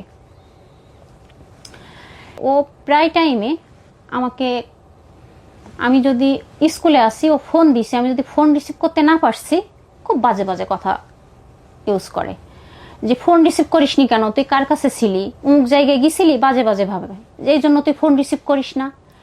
এখন আমার হাজবেন্ড হয়তো আমাকে সময় দেয়নি, কিন্তু কখন আমাকে তুই বলে সে আমার দিকে এইভাবে চোখ রাঙিয়ে কথা বলিনি। এখন অনেক যখন আমাকে তুই তামারি করে, উল্টাপাল্টা কথা বলে, তখন অনেকের প্রতি আমার একটা ঘৃণা চলে আসতে লাগলো, যে একটা মানুষকে এভাবে বলতে পারে। আবার কিন্তু আমি কথা না বললে এমনভাবে কান্নাকাটি করতো, আর ওই যে বলতাম সবসময় একটা কথাই বলতো যে আমার পৃথিবীর বুকে কেউ নেই, খুব কান্নাকাটি করতো, আমার বাবা নেই, মা নেই, তুমি দেখো আমি সারাদিন না খেয়ে শুয়ে থাকলেও, আসলেই ও মারা যাওয়ার আগেও ও অন্তত 6 মাস ধরে খাওয়া দাওয়া করে না। 6 মাসে যদি এভারেজ হিসাব করা হয়, হয়তো একটা মাস 30 দিন খাইছে, আর 5 মাস টোটালি খাই নাই। কেন খানে? ওকে বাচ্চা নাকি, ওকে খাইয়ে দিতে হবে? খাইয়ে দিতে হবে না, দেখেন প্রত্যেকটা মানুষের একটা বেঁচে থাকার একটা অবলম্বন প্রয়োজন হয়, ওর কিন্তু সৎ মা আছে। ওর জন্য এত লোক কান্নাকাটি করতেছে, আপনি কি বলেন? বাচ্চা? হ্যাঁ, আমি বলি এত লোক কান্নাকাটি করতেছে, আমি বলি ওর আইডিতেই পোস্ট করা আছে ও মারা যাবার কিছুদিন আগে, এবং হসপিটালের মালিকও বলছে যে ও 1 মাস যাবত অনিয়মিত, ওই ফুটেজটাও আছে যে ও 1 মাস যাবত হসপিটালে আসে না, ও কিন্তু এই 1 মাস যাবতই অসুস্থ। হসপিটাল থেকে নার্স যে, ডাক্তার যে ওকে অক্সিজেন দিয়ে আসছে, গ্যাস দিয়ে আসছে। আচ্ছা, যদি মা হয়, কোনো মা যদি ওটা দেখে, সেই মা কি বাসায় থাকতে পারে? যাক, আমি সেগুলোতে যাচ্ছি না, কিন্তু কথা হচ্ছে যে আপনার সাথে সম্পর্কে টানা পড়েন, এবং তারপরে কি হলো? এবং এই প্রতিনিয়ত, তুমি যদি আমাকে বিয়ে না করো, আমি গলায় দড়ি দেবো, আমি গলায় দড়ি দেবো। তো আমি কি, এটা একটা সমাধান হইল না? তুমি গলায় দড়ি দিলে তো আমাকে ফাঁসাই দিয়ে দিলা। তা বললো না, আমি এমন কোনো কাজ করব না, কারণ তুমি বিপদে পড়ো। তো আমি কি, দেখো এটা কোনো সমাধান হইল না, তুমি ভালোভাবে জীবনযাপন করো, তুমি একটা সুস্থ স্বাভাবিক মানুষ। এবং আমার ওই রেকর্ডিংটা আছে, আমি ওকে লাস্ট যে ভয়েসটা দিছিলাম, এবং আমি বলছিলাম কি, তোমার দ্বারা কখনো কিছুই হবে না। ও মনে করতো কি, ও আসলে মেন্টালি ভাবে সুস্থ ছিল কি ভাইয়া, এটা বলা যায় না, কারণ ও মেন্টালি ভাবে সুস্থ থাকলে ও শুধু মনে করতো কি, ভাইয়া দুনিয়ার হাজার হাজার মানুষের ফ্যামিলি না থাকলেও বাহিরে খাওয়া দাওয়া করে জীবনযাপন করতেছে, ও কিন্তু এটা করলে পারতো। কিন্তু ওর কথা ছিল কি, তুমি যেদিন আসবা সেই দিন আমি বাসা নিব, বাসা নিয়ে আমি বাসায় খাবো, আমি বাহিরের খাবার খেয়ে বাঁচি না। ওর ভেতরে গোলামিটা কাজ করতো বেশি, তুমি আসো আমি স্বাভাবিক জীবনযাপন করব, তা না হইলে আমি স্বাভাবিক জীবনযাপন করব না।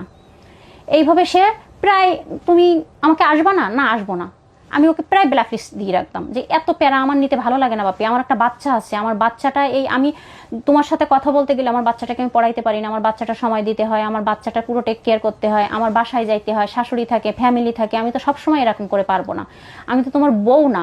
আমার বরের সঙ্গে, আমার বরকে সবাই চেনে, আমার বরের সঙ্গে যে সময় আমি কথা বলি সবাই দেখলে বুঝতে পারে যেটা আমার বর, কিন্তু তোমার সঙ্গে কথা বলতে গেলে আমার চুরি করে কথা বলতে হয়, এত নির্যাতন তো আমি নিতে পারবো না বাপ্পি, তুমি একটা বিয়ে করো। না, আমি বিয়ে করব না, আমার তোমাকেই লাগবে, আমি তো কিছুই চাই নাই, আমি শুধু তোমাকে চাইছি। আমি গলায় দড়ি দিচ্ছি, গলায় দড়ি দিছে আমার সামনে, আপনার গামছা দিয়ে গলায় দড়ি দিছে, ঝুলে পড়ছে। আমি দূর, এই অশান্তি ভাল লাগতেছে না, আমি ফোনের লাইন কেটে দিছি। কেটে দেওয়ার পর সে গলা রশি টসি খুলে কিছুক্ষণ পর আবার ফোন দিছে। এরকম ঘটনা অন্তত 8 থেকে 10 বার সে করছে আপনার সাথে সম্পর্ক থাকাকালীন। জি, 8 থেকে 10 বার সে এইভাবেই আমাকে ব্ল্যাকমেল করতো যে তুমি আমাকে বিয়ে করবা কিনা। এখন আমার ওটা মুখস্থ হয়ে গেছিল, আমি ভাবতাম কি যে ওটা তো করাই, পরবর্তীতে তো আমাকে ফোন দেয়। এবং আমার ফোনে একটা ভিডিও আছে লাস্ট 27 তারিখে, এবং আমি ওদের মাদারীপুর ওইখানে আমি 999 ফোন দিছিলাম যে এরকম এরকম একটা ছেলে এই হচ্ছে আমাকে খুব ডিস্টার্ব করতেছে, আসলে এই প্যারা আমি নিতে পারতেছি না, সে আমাকে এখন ওনারা আমাকে মাদারীপুরের ব্রাঞ্চের কয়েকটা নাম্বার দিছিল। তা আমি ভাবতেছি কি যে আমি যদি এতে ফোন করি, আমার ভেতরে তো একটা দুর্বলতা আছে, এটা তো জানাজানি হবে, কে আসছে, কে ফোন করছে, কিভাবে কি, তখন তো আমার সংসারটাই থাকবে না। তা আমি আর ওনাকে ফোন করি নাই। এবার এই লাস্ট মৃত্যুর আগের কথাটা বলি, ও লাস্ট এই 1 মাস যাবত অনেক অসুস্থ। তখন আমি বললাম তুমি বাসায় যাও। তা বললো কি না আমি বাসায় যাব না, আমি তোমার কাছে আসবো। তুমি আমার কাছে আসবা মানে আমি এখানে বাসা ভাড়া নিয়ে থাকি, সবাই আরিয়ানের বাবাকে চেনে, আর আমার বাচ্চা আছে, তুমি যদি আমার কাছে তোমার কাছে না নাও তাহলে আমি সুইসাইড করব। এটা 27 তারিখের ঘটনা। কত মাসের 27? নভেম্বরের 27 তারিখের, 2025 নভেম্বরের 27। জি। এই সব কথোপকথন আপনাদের কি ভিডিও কলে হচ্ছে? জি। ম্যাক্সিমাম টাইম আপনারা ভিডিও কলে কথা বলতেন? জি জি। ওকে। তো তখন ও বললো কি তাহলে তুমি যদি না নাও আমি সুইসাইড করব। তখন সে কি তুমি কি শুরু করছো, কিছু হইলেই সুইসাইড করবা, জীবন এতটাই সস্তা? না আমি সুইসাইড করবো, আমি জীবন রেখে কি করব। তখন ও সুইসাইড করলো, ওই ফুটেজটা আমার কাছে আছে। সুইসাইড করার ব্যাপারটা কেমন ছিল, কি ছিল, আপনি কি দেখেছেন ভিডিও কলে? ভিডিও কলে এই শীতের সময় তো ওর গলায় মাফলার ছিল, মাফলারটা দিল। এর আগেও সব করেছে? হ্যাঁ, এর আগে একাধিকবার। আসলে মহান আল্লাহ তাআলার ইচ্ছা, এই জন্য হয়তো ওই লাস্ট 27 তারিখের ওটা আমি স্ক্রিন ভিডিও করছিলাম। এর আগে কখনোই করি নাই, আমি কেন জানি না, হয়তো আল্লাহ তাআলা কোনো একটা জানতো, আল্লাহই তো জানতো যে মানুষের হায়াত তো নির্ধারিত। এই ভিডিও কলটা কি কোথাও পাবলিশ হয়েছে এখন পর্যন্ত? না না, কোথাও হয় নাই। মানে ও যে সুইসাইড করার যে অ্যাটেম্পটা নিয়েছে সেটা আপনি ভিডিও করেছেন, আপনি কোথাও পাবলিশ করেন এটা এখন পর্যন্ত? না। ওকে, ফাইন। তো এখানে এই যে বৈশাখী টেলিভিশনে যে রিপোর্টটা হয়েছে সেখানে ওরা কিভাবে হেডলাইন করলো যে প্রেমিকাকে ভিডিও কলে রেখে চিকিৎসক আমার অনেক তো না এটাই কষ্ট কি জানেন, যে এই যে মিডিয়াগুলা সঠিক তদন্ত না করে এরা এই নিউজগুলো সঠিক বলেছে না, সঠিক বলে নাই, আমি বলি যেমন ধরেন এটা বলেছে প্রেমিকাকে ভিডিও কলে রেখে চিকিৎসক অনেক না ফেরার দেশে। হ্যাঁ, যখন ও সুইসাইড করেছে তখন তো সে আপনাকে ভিডিও কলে রেখেছেই। না না, আমি বলি আপনার, হ্যাঁ, এই যে আমার কাছে যে এটা আছে, আমি এইভাবে ফোনের লাইন কেটে দিতাম, ও দেখতাম গলায় দড়ি দিতে যাচ্ছে, উঠছে, আমি ফোনের লাইন কেটে দিতাম যে তোমার যা ইচ্ছা তুমি তাই করো। ও তার পরবর্তীতে আবার আমাকে ফোন দিত। এই ঠিক যেদিন মারা গেছে ঠিক সেই দিনে এই কাজটা করছে। আমি কিন্তু ফোনের লাইন কেটে দিছি। আপনারা যদি আমার লাস্ট লোকেশন চেক করলে অবশ্যই বুঝতে পারবে যে আমি নেট লাইন থেকে কখন বাহির হয়ে গেছি। মানে বৈশাখী যে রিপোর্টটা করলো এই রিপোর্টটা তো সত্য রিপোর্ট আপনার কথা অনুসারে। তাহলে এই ভিডিও কলটা যদি আপনার কাছে স্ক্রিন রেকর্ডিং থাকে আর কোথাও যদি না থাকে, তাহলে এটা ওরা জানলো কিভাবে যে আপনাকে ভিডিও কলে রেখে? আমাকে, কারণ ওর ফোনের লাস্ট লোকেশন দেখছে, আমার নাম্বার তো ওখানে আছেই। কিন্তু উনি যে আপনাকে ভিডিও কলে রাখছে এটা ওরা বুঝলো কিভাবে? ভিডিও কল দিছিল, উনি তো আমাকে ভিডিও কলই দিছিল। ঠিক আছে, ভিডিও কল দিলে তো যে কোন অ্যাপ ইউজ করতেন আপনারা? হোয়াটসঅ্যাপে ভিডিও কল। জি, ওনারা বলছে মেসেঞ্জারে, কিন্তু আমার সঙ্গে কিন্তু ওনারা মেসেঞ্জারে কথা হয় না, হোয়াটসঅ্যাপে কথা হয়েছে। কিন্তু সেখানে ভিডিও কল দিয়ে যে আত্মহত্যাটা করছে এই ছেলেটা, এটা ওরা বুঝলো কিভাবে? হ্যাঁ, এটা ওরা বুঝলো, এটা আমার যতটুকু ধারণা। আপনার কথা যদি সত্যি হয়ে থাকে, হ্যাঁ। না, আমি বলি উনি সব সময় ফোনটা, ওই ভিডিওতেও আছে যে ফোনটা স্টনে রাখা। এখন ফোনটা স্টনে রাখা, এবং আমার কাছে যে ভিডিওটা আছে সেটা দেখলে আপনারা বুঝতে পারবেন যে আমার কাছে একদম মারা যাওয়ার শেষ পর্যন্ত কি আপনি ভিডিওটা রেকর্ড করেছেন? না, ও যেদিন মারা গেছে ওটা তো আমি রেকর্ড করি নাই ভাইয়া। ও তো মারা গেছে 8 তারিখে, আমি এর আগেরটা রেকর্ড করছি। না, কিন্তু আপনাকে তো ও মারা গেছে ডিসেম্বরের 8 তারিখে, আমি এর আগের রেকর্ড করছি নভেম্বরের 27 তারিখে। না, কিন্তু আপনি তো একটু আগেই বললেন যে লাস্ট ভিডিওটা আমি রেকর্ড করছি, আল্লাহকে শুকরিয়া জানানো। ওটা লাস্ট ভিডিওটা বলতে যে ওই মারা যাওয়ার আগে যে লাস্ট যে গলায় দড়িটা দিতে গেছিল 27 তারিখে, ওটা। তার মানে সুইসাইড যেটা অ্যাকচুয়ালি করছে সেই ভিডিও আপনি রেকর্ড করেন নাই? না না, ওই আপনার কথা তো ঠিক থাকলো না, আপনি এখনই তো চেঞ্জ করে ফেললেন এটা। না না, চেঞ্জ করি নাই আসলে ভাই। আমি ওটা বলতে চাইছি যে আল্লাহর এটা শুকরিয়া যে লাস্ট ওই দিনের ভিডিওটা আমি, কারণ তারপরে তো মারাই গেছে ভাইয়া। হ্যাঁ, তারপরে শোনেন, আপনি বলতেছেন যে অনেকবার চেষ্টা করছে। জি। সো অনেকবার চেষ্টা করার ব্যাপারটা হচ্ছে তার মধ্যে আপনি একটা র্যান্ডম ভিডিও রেকর্ড করছেন, কিন্তু লাস্ট যেদিন সে মারা গেছে সেই ভিডিও আপনি রেকর্ড করতে পারেন নাই। তাহলে আপনার কথা ঠিক থাকলো না, আপনার কথা তো এখনই চেঞ্জ হয়ে গেল। হ্যাঁ, বলেন কি হয়েছে তারপরে? না, ওদিনই আমি করি না। ওইদিন কি হয়েছে, ওইদিনের ঘটনাটা বলেন। ওই দিন ঘটনা বলতে আমি তার 3 দিন আগে আপনি যে রেকর্ডটা করেছেন, রেকর্ডটা আমি দেখতে পারি একটু? হ্যাঁ, অবশ্যই অবশ্যই। যে স্ক্রিন রেকর্ডটা করেছেন, যে এই যে ভাইয়া, একটু আমাকে দেন। আসলে ভিডিও কলে তো সাউন্ড থাকে না। আসবে ভাইয়া, সামনে স্পষ্ট দেখা যাবে, দাঁড়ান। হুম।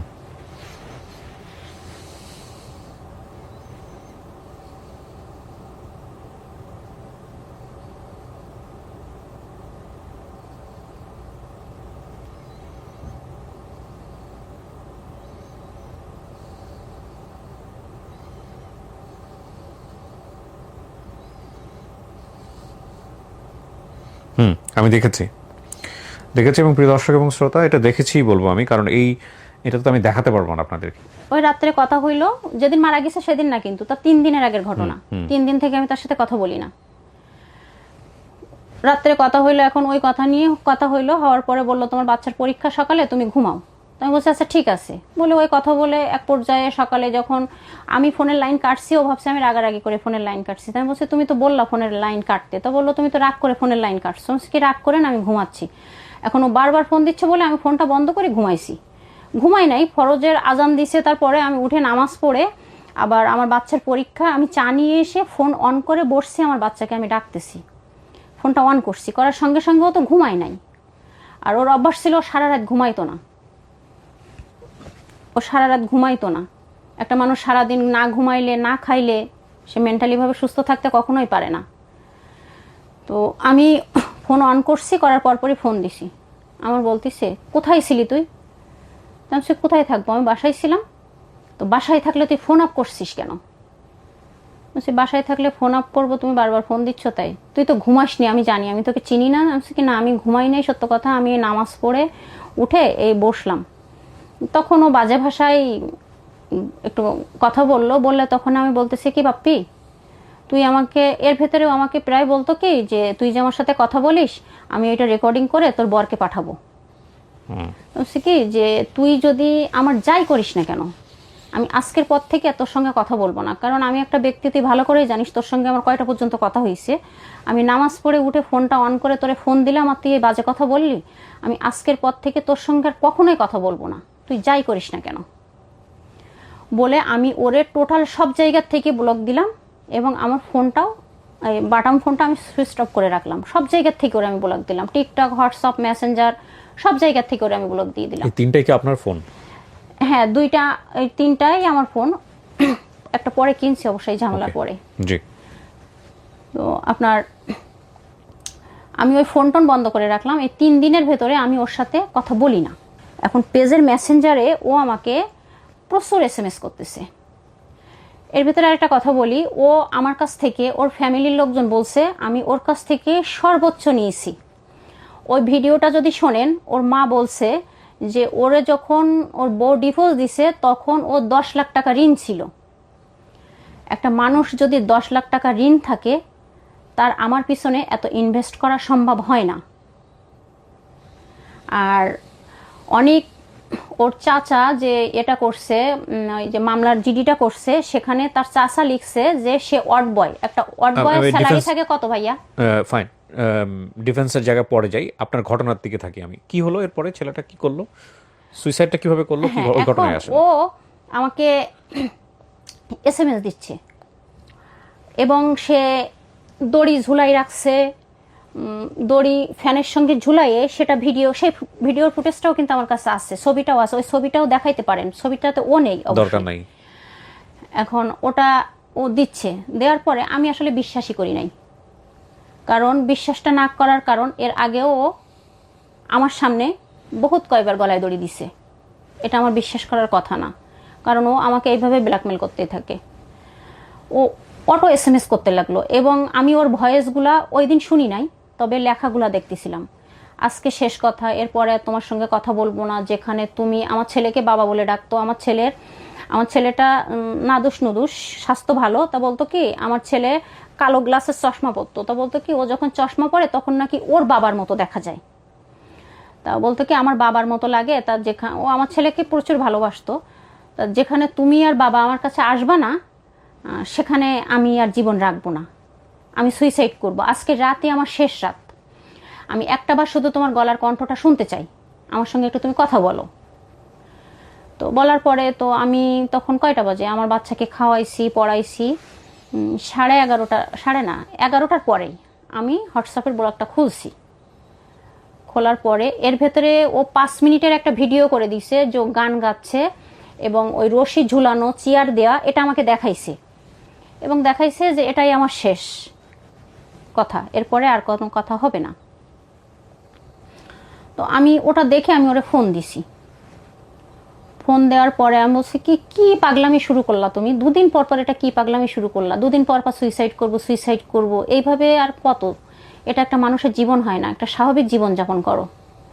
তুমি আমার সঙ্গে সম্পর্ক রাখবা কিনা, তুমি আমাকে বিয়ে করবা কিনা। আমি কি তুমি আজ পর্যন্ত কখনো বলতে পারবা যে আমি তোমাকে আশ্বাস দিচ্ছি যে হ্যাঁ আমি তোমাকে বিয়ে করব?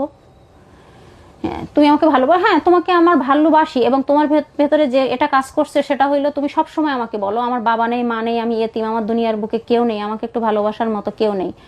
সেই এটার দেখে আমি তোমার সাথে কথা বলছি, আমি কখনো তোমাকে বলি নাই যে আমি তোমাকে বিয়ে করব। আচ্ছা ফাইন, কি হলো? তখনও বলতেছে কি তাহলে আমি সুইসাইড করব, তুমি এটাই চাও?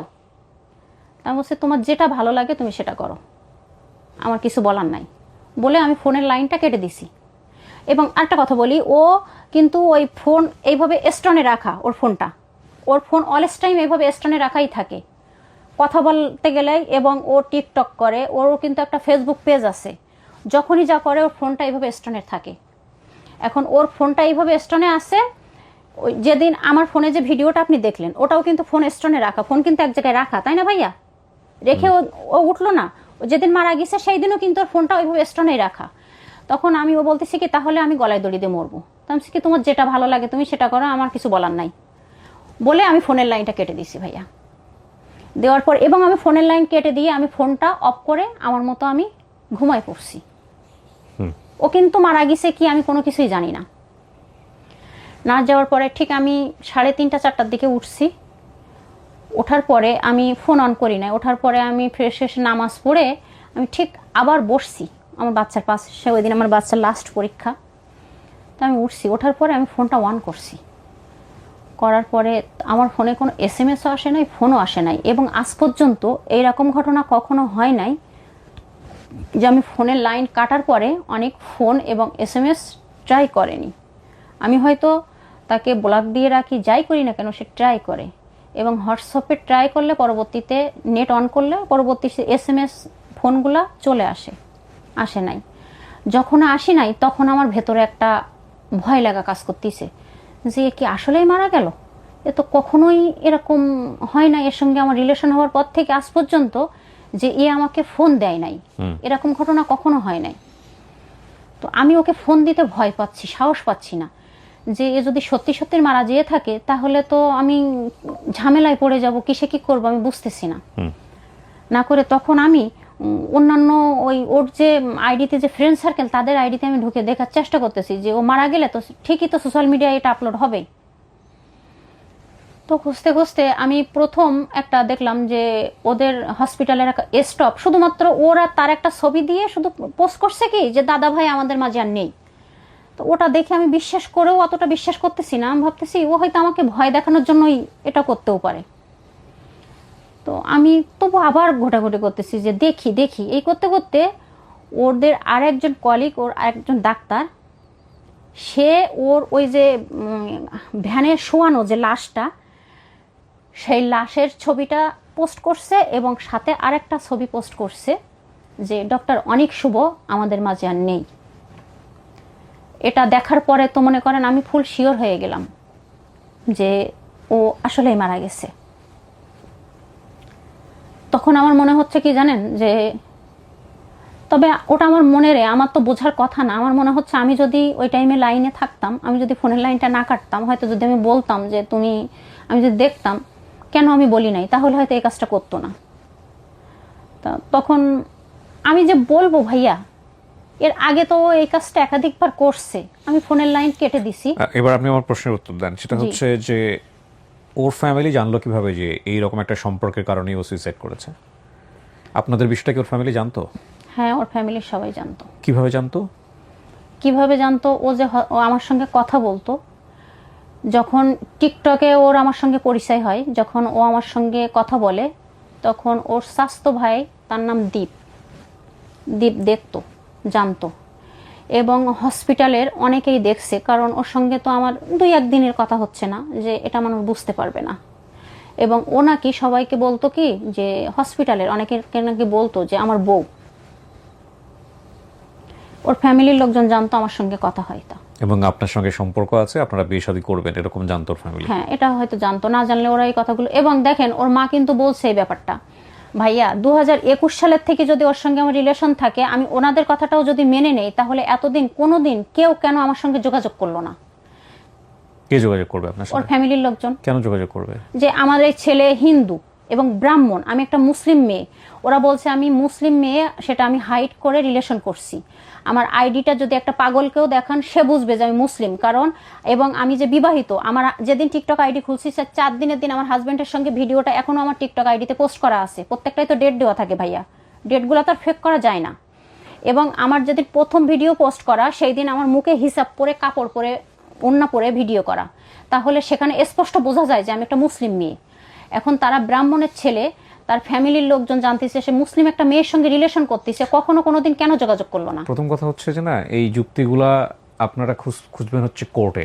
যদি আমি ও যে কথাগুলো বলছে সেটা রাইট না রং, সেটা কোর্টে খুঁজবো। কিন্তু আমরা আমাদের অনুষ্ঠানের পার্সপেক্টিভ থেকে, আমাদের লজিক বা ইমোশনের জায়গা বা ভ্যালুজের জায়গা থেকে যদি বলি, সেটা হচ্ছে মোটা দাগে আমি এতক্ষণ কোনো কথা বলিনি, চুপ করে শুনছিলাম এবং ভাবছিলাম যে কী বলবো। কারণটা হচ্ছে কি, পুরো জায়গাটাই খারাপ, পুরো জায়গাটাই জঘন্য। এটার মধ্যে আবার লজিক কই? এটার মধ্যে লজিক খোঁজার আবার কি আছে? আমি আপনাকে কয়েকটা কোশ্চেন করি, এগুলোতে আমি যাচ্ছি না কে রাইট করেছে কে রং করেছে, সেগুলো পরের কথা। আপনি নিজেও জানেন যে আপনি কি রাইট করেছেন না রং করেছেন। আপনি আমাকে এটা বলেন তো। না, আমার প্রথম ভুল হয়েছে তার সঙ্গে কথা বলা। কেন আমি কথা বললাম? আজকে যদি কথা না বলতাম তাহলে তো এই পর্যায়ে আসতাম না। পৃথিবীতে যে কোনো ঘটনার পেছনে একটা নিড থাকে, একটা কজ থাকে, এবং সেই কজের থেকে ঘটনার উৎপত্তি হয়। আমি খুব সহজ করে যদি বলি বিষয়টা, আপনারা হয়তো অনেকেই আমার চেয়ে অনেক ভালো বলতে পারবেন। সেটা হলো, ধরেন আপনি পরীক্ষায় ফেল করছেন। পরীক্ষায় ফেল করে কেউ কেউ নষ্ট হয়ে যায়। নষ্ট বলতে হয়তো সে বারে যায়, ড্রাগ নেয়, উল্টাপাল্টা কাজ করে, জীবন নিয়ে হতাশ হয়ে যায়, অনেকে সুইসাইড করার মতো স্টেপ নিয়ে ফেলে। আবার কেউ কেউ মনে করে না, একবার ফেল করছি, নেক্সট টাইম আমি দেখাই দিব। দুই ধরনের মানুষই পৃথিবীতে আছে। তো এই যে ভদ্রমহিলা, উনি যে আজকে ওনার যে গল্পটা বললেন, কতটুকু সত্য বলেছেন মিথ্যা বলেছেন সেটার জাজমেন্ট তো ডেফিনেটলি আমরা করার কেউ না, বাট পুরোটাই তো এক ধরনের নিজের ভুল স্বীকার করা বা কনফেস করা। এখানে যদি আপনি দেখেন, ওনার জীবনে নিড ছিল। ওনার কথা হচ্ছে ওনার হাজব্যান্ডের এই সমস্যা, ওই সমস্যা, এটা সমস্যা, ওটা সমস্যা, এইটা ওইটা ওইটা, যে কারণে ওনার একটা মানুষ ওনাকে কোম্পানি দিয়েছে, ভালো লেগেছে, এবং সে প্রথম পর্যায়ে হাজব্যান্ডের সাথে বিষয়গুলো কম্পেয়ার করে উনি ওখানে একটা বেটার রেজাল্ট পেয়েছে। ওকে ফাইন, এই ছেলেটা তো আমাকে সময় দেয়, এই ছেলেটা তো আমাকে সুন্দর করে কথা বলে, এই ছেলেটা তো আমার নিজের সন্তানের প্রতি তার বাপের, মানে যিনি ঔরসজাত, তার চেয়েও বেশি বেশি টেক কেয়ার করে। তো ফল ইন করছে, এবং এই ফল ইনের মাত্রা কতটুকু সেটা আমরা ওইদিকে বা নাই বা গেলাম। কিন্তু কথা হলো যে এটার পরিণতি কি ডেকে নিয়ে এসছে। একজন তো মরে গিয়ে কাইন্ড অফ বেঁচে গেছে, আরেকজন হচ্ছে জীবন মৃত, এবং এই সিরিয়াল শেষ হবে না কখনো। ফাইন, একটা কথা হচ্ছে কি, মানে এই অনুষ্ঠানটাকে, লাইফের এই অনুষ্ঠানটাকে, যে ভদ্রমহিলা এখানে এসছে সাতক্ষীরা থেকে, তার দিকে আঙ্গুল তোলার প্রয়োজন নাই। এগুলো আমাদের সমাজের আজকাল ঘরে ঘরের ঘটনা। যে ঘরে নাই সে আল্লাহর বিশেষ রহমত প্রাপ্ত। ঠিক আছে, মানে এই টিকটক বলেন বা এই সোশ্যাল মিডিয়ার যুগে বলেন, এগুলো আজকাল এত বেশি হচ্ছে কারণ অপরচুনিটি অনেক বেশি। আমার নিড আছে, সো আমার ভেতরে ক্ষুধা আছে, সেটা যে ধরনের ক্ষুধাই হোক না কেন। আমার সামনে যখন অপরচুনিটি থাকবে সেই ক্ষুধা নিবারণ করার, আমি খুব বেশি এথিক্যাল থাকবো না। এবং যখন মাথায় থাকবে এটা যে কদিনের জন্যই তো করছি, কজনই বা দেখবে, তখন সীমাহীনভাবে ছুটে যাওয়ার যে প্রবণতাটা, ভুল আমরা সবাই করি। প্রথম কথা হচ্ছে, আল্লাহ আমাদেরকে কাউকেই ফেরেশতা হিসেবে বানায় নাই। হ্যাঁ, আমরা মানুষ, আমরা ভুল করব, সেটা ঠিক আছে, কিন্তু ভুলের সীমা কতটুকু, এই সীমার জায়গাটা নির্ধারণ করাটা খুব জরুরি ছিল। প্রথম কথা দেখেন, আপনি কি কখনোই আপনার হাজব্যান্ডকে ছেড়ে অন্য কোনো ছেলেকে, বা আপনি কখনোই আপনার জীবনে এখন পর্যন্ত যে কয়েক বছরের সংসার, আপনার হাজব্যান্ড ধরে নিলাম পৃথিবীর সবচেয়ে নিকৃষ্টতম হাজব্যান্ড ধরে নিচ্ছি আমি, আপনার ভিতরে কি কখনো এই থটটা গ্রো করে যে আপনি ওনাকে ছেড়ে দিয়ে চলে যাবেন, বা ডিভোর্স দিয়ে অন্য কাউকে বিয়ে করবেন বা সংসার করবেন? এরকম চিন্তা ভাবনা আমার মধ্যে কখনো ছিল না, কখনোই ছিল না। তো কখনোই যদি না থাকে, তাহলে একটা ছেলের সাথে আপনি যখন আপনার হাজব্যান্ড থাকার পরেও এই ধরনের সম্পর্কে যাচ্ছেন, তখন সেটা কি কতদূর পর্যন্ত যাবে? এটার কোনো চিন্তা ভাবনা ছিল আপনার মধ্যে? না, আসলে ওরকম কোনো চিন্তা ভাবনা করি নাই। এক্স্যাক্টলি, আমরা চিন্তা ভাবনা করি না। চিন্তা করলে তো এই বিপদটাই পড়তাম না। চিন্তা করি না বলেই কিন্তু আমাদের অবস্থাটা কিন্তু কাহিল হয়ে যায়। হ্যাঁ, যে আসলে আমার হাজব্যান্ড আছে, আমার সংসার আছে, এবং সেটা একটা প্রতিষ্ঠান, পৃথিবীর সবচেয়ে পবিত্রতম প্রতিষ্ঠান, যেখান থেকে সব কিছু শুরু হয়। মানুষ এই দেশপ্রেম বলেন, ভালোবাসা বলেন, নিজের প্রতি কমিটমেন্ট বলেন, একটা মানুষ সারা জীবন পরিশ্রম করা বলেন, সব কিছু বলেন এই ছোট্ট একটা ইউনিটকে ঘিরে, সেটা হচ্ছে ফ্যামিলি। তো যখন একটা মানুষের এরকম একটা ফ্যামিলি থাকে এবং সেই ফ্যামিলির মুখোমুখি হয়ে যাবে এরকম কোনো একটা স্টেপ যখন মানুষ নেয়, তখন সেটা সীমা নির্ধারণ করা উচিত। প্রথম কথা হচ্ছে যে এটা আমি নিব কি নিব না। আমি যদি একদম ultra modern, so-called ultra modern কথাও বলি, সেটাও বলাটা উচিত হবে না। প্রথম কথা হচ্ছে এটা রিলিজিয়নের সম্পূর্ণ বিপরীত এবং এটা তো চর্চা করার সুযোগই নাই। আর তারপরেও যদি আমি কোনো ফ্রেন্ডশিপের জায়গা থেকেও যাই বা কোনো ধরনের কমিটমেন্টের জায়গা থেকেও যাই, তাহলে এটা আমার যা আছে সেটার গায়ে আজ তো আমি কোনোদিন পড়তে দিব না। তাহলে এই ধরনের সম্পর্কে আমি যাবো কিনা, এটা হচ্ছে প্রথম কথা। আর দ্বিতীয় কথা হচ্ছে যদি আমি যেও পড়ি কখনো ভুল করে, হয়তোবা হয়ে গেছে ভুল, যে ঠিক আছে আমি তো মানুষ, তো ভুল হতেই পারে, তাহলে কতটুকু যাব যতটুকুর কারণে আমার বর্তমান সব কিছু ওলটপালট হয়ে যাচ্ছে, ততটুকুর জন্য তো আসলেই পেনাল্টি হওয়া উচিত যদি আমি সীমা অতিক্রম করি। তার সীমা লঙ্ঘনকারীকে তো আল্লাহ পছন্দ করে না। শোনেন, আপনাকে আমার কিছু বলার নাই, আপনি শুধু একটা প্রশ্নের উত্তর দেন, তাহলে আমরা শেষ করব। গল্পটা কেন বললেন আপনি আজকে এখানে এসে? আপনি কোথাও তো বলেন নাই কখনো। না, গল্পটা আমি এই কারণে বলছি, মানুষের বেঁচে থাকার জন্য একটা ভালোবাসার জায়গা প্রয়োজন হয়, যে কোনো একটা। সেটা আমি বললাম না যে অনেককে না দেখলে আমি কখনো বুঝতে পারতাম না যে পৃথিবীতে মানুষ এতটা অসহায় হয়ে থাকে। অনেক লাস্ট মারা যাওয়ার আগে খাবারের জন্য ছটফট করছিল। আপনি নিয়ে যান না কেন খাবার? আমার তো তেমন নিয়ে যাওয়ার মতো টাকা দিতেন আপনি, কিছু টাকা টাকা দিয়েছি তো কিনে খাইতো, তো ওর নিজের সমস্যা। তাহলে এটা যদি আপনার কথাই সত্য হয়ে হ্যাঁ, থাকে, আমি বলি ভাইয়া, ওর কি 2 হাত সুস্থ ছিল, 2 পা সুস্থ ছিল, এটা বলেন। হ্যাঁ, সুস্থ ছিল। গল্পে যাওয়ার ভিতরে দরকার নেই, ও খাবার কিনে খায় না। আমি বলি ভাইয়া, একজন পৃথিবীতে, আমি একজন মানুষ, আমি না খেয়ে আছি, অসুস্থ হয়ে আছি। আমার মা, আমার বাবা নেই মনে করেন, আমার মা, আমার বোন, আমার সন্তান, আমার স্বামী, যে কোনো একজন খবর নিচ্ছে। আমার বেঁচে থাকার কারণ এই যে অনেক মারা গেছে, যে ঘটনাটা হইলো, আমার শ্বশুর বাড়িতে আমি এখন যাইতে পারতেছি না, যাওয়ার মতো অবস্থায় নাই। ওই জায়গাটা আমি যেতেই চাচ্ছি না। আপনি খাবারের কথা বলতেছিলেন না? সেটাই বলতেছি ভাইয়া, আমি ওই ইসেটা আসতেছি। তো এমন একটা পর্যায়ে আমার দুনিয়ার মুখ দেখারই মতো নাই। তো আমি তো সুইসাইড করতে পারতাম। অনেক তো মরে যেয়ে গেছে, আর ও বেঁচে থেকে আমারে বাসায় রেখে ওর থেকে মনে করেন এসে জ্বলতেছি আমি। ও তো চিতাই জ্বলে একবারে শেষ হয়ে গেছে, আর আমি দুনিয়াতে যে জ্বলা জ্বলতেছি, এই জ্বলা যেন উপরালা কাউকে না। সেই জন্য আমি আপনাকে কোনো ইভ্যালুয়েশন করি নাই। আপনি গল্পটা বললেন কারণ আপনার দিকেই মানুষ আঙ্গুল তুলবে, আমি জানি।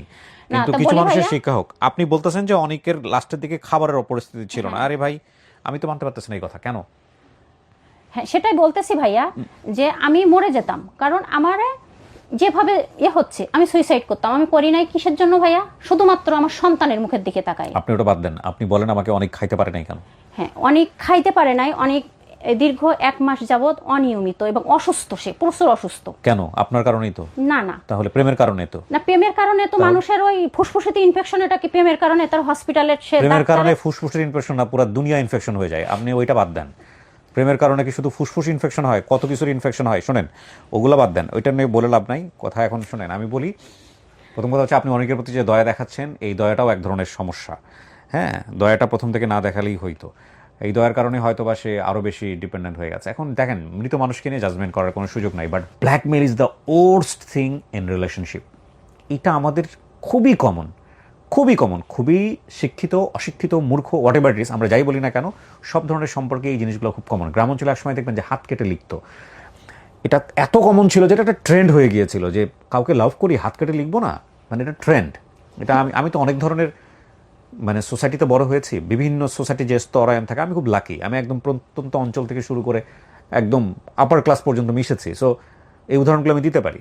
হাতে না লিখলে মনে হতো না যেটা ভালোবাসা। এটা ক্লাস 8-9-এ পড়া পিচ্ছি বাচ্চাগুলা। আবার আমি জানি না এটা এখন আছে কিনা, এক ধরনের পাতা পাওয়া যায়। ভাই একটা কথা কি বলবো? হ্যাঁ বলেন। যারা অনেককে চেনে তারা এটা জানে, অনেকের হাতে ওই যে কাটাটা বললেন তাই মনে হইলো, এটা আমার অনেক জন্য না, এটা অনেকের আছে, এটা আমার জন্য না। এবং এই জিনিসগুলো আপনারা 200 আর সেসব কাটা ভাইয়া দেখলে ভয় লাগে। হাতে যেরকম করে ব্লেড দিয়ে কাটে, এগুলো যে কত কমন। আবার এই যে আরো জিনিসগুলো আছে, যেমন ধরেন যে এক ধরনের পাতা পাওয়া যায়, অ্যাসিডিক পাতা বলে এটাকে, ওই গাছের পাতা। এটা দিয়ে অনেক সময় নাম লিখতো, নাম লিখে বুঝাইতো যে আমি তোমাকে কতটা ভালোবাসি। তো এগুলো এক ধরনের সমস্যা। এগুলো নিয়ে কাজ করা উচিত। এবং আমার মনে হয় যে এগুলোর টেন্ডেন্সি যাদের মধ্যে আছে, এই যে মনে করে যে ঠিক আছে, বাচ্চারা অনেক সময় কান্নাকাটি করে না মায়ের কাছে, যে বাবা এটা দাও, মা এটা দাও, এবং তারপরে দেখা যায় কান্নাকাটির লেভেলটা এক্সট্রিম হয়ে গেলে বাচ্চা যখন এটা অ্যাচিভ করে ফেলে, তখন মনে করে যে ওকে ফাইন, এটাই তো ট্রেন্ড, আমাকে কান্নাকাটির ওই লেভেল পর্যন্ত যেতে হবে, তাহলে আমি পাবো। তো এই টেন্ডেন্সিটা এই বড়বেলাতেও থাকে ইন এ ডিফারেন্ট ওয়ে। ওই যে বারবার বললো না, ওনার কথা যদি সত্য হয়ে থাকে যে বারবার সুইসাইড করতে গেছে, উনি হয়তো কোনো প্রথমবার দেখে অনেক বেশি সিম্পাথাইজ হয়েছে, দ্বিতীয়বার দেখে হয়তো বিরক্ত হয়েছে, তৃতীয়বার দেখে হয়তো বা আরও বেশি সিম্পাথাইজ হয়েছে। তো এই সম্পর্কটা সবসময় এরকম থাকে নাই, এটা খুবই এক্সট্রিমে গেছে, দুজন কম্প্রোমাইজ করেছে, আবার এক্সট্রিমে গেছে। তো ও ধরে নিয়েছে যে এটা করলে যেহেতু আমি আবেগ পাই, ইমোশন পাই, ভালোবাসা পাই, সুতরাং এটাই করব। তো ওই আগুন নিয়ে খেলতে হয় না আসলে। আর এই সম্পর্কের মধ্যে ব্ল্যাকমেল ব্যাপারটা যে পক্ষ থেকেই থাকে, দিন শেষে এটার পরিণতি ভয়াবহ। কারণ অপর পক্ষ থেকে সমসাময়িককালে ভয় পেয়ে হলেও হয়তো সে মেনে নিচ্ছে যে না তুমি যেটা বলতেছো সেটা আমি মানতেছি, কিন্তু দিন শেষে সে আসলে মানতেছে না, সে সুযোগ খুঁজতেছে আপনার কাছ থেকে কীভাবে এসকেপ করবে। কারণ ব্ল্যাকমেইল করে, যেখানে ব্ল্যাকমেইল থাকে সেখানে রেসপেক্ট থাকে না, আর ডেফিনেটলি ব্ল্যাকমেইল যেখানে আছে সেখানে সম্পর্কও থাকবে না, টুডে অর টুমরো থাকবেই না, যত প্রেমই থাকুক না কেন। এবং ওই যে উনি যেটা বললো না যে ও তো মনে করে এরকমই করে, সো একসময় হয়তো নর্মাল, এটা ব্যাপার না, এরকম করতে করতেই আসলে দুর্ঘটনা ঘটে। এবং এই কান্নাকাটি করে আসলে কোনো লাভ নাই। আসলে যারা এখানে, আমি ওনাকে দেখলাম এই রিপোর্টটা, প্লাস আরও অন্যান্য টেলিভিশনের যে রিপোর্টটা হয়েছে, এটা আসলে ওনার একপাক্ষিক বক্তব্য। ওনার এই বক্তব্যের প্রেক্ষাপটে সবচেয়ে ক্লোজেস্ট যারা ছিলেন অনেকে, তারা যদি বক্তব্য দেন, ওনারও হাজারটা প্রবলেম বের হবে, হাজারটা ফল্ট বের হবে।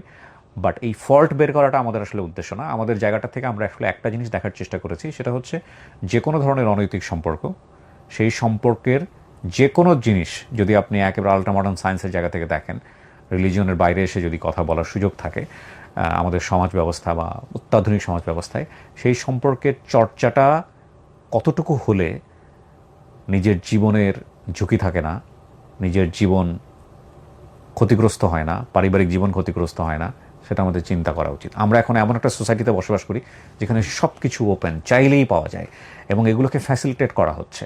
আপনি চাইলেই একটা অ্যাপে ঢুকে গিয়ে আপনার মনের মতো সঙ্গীকে খুঁজে বের করতে পারবেন। এবং মনের মতো শব্দটা বসে বাইরে, it's a very big word, আমি ওই জায়গায় গেলাম না।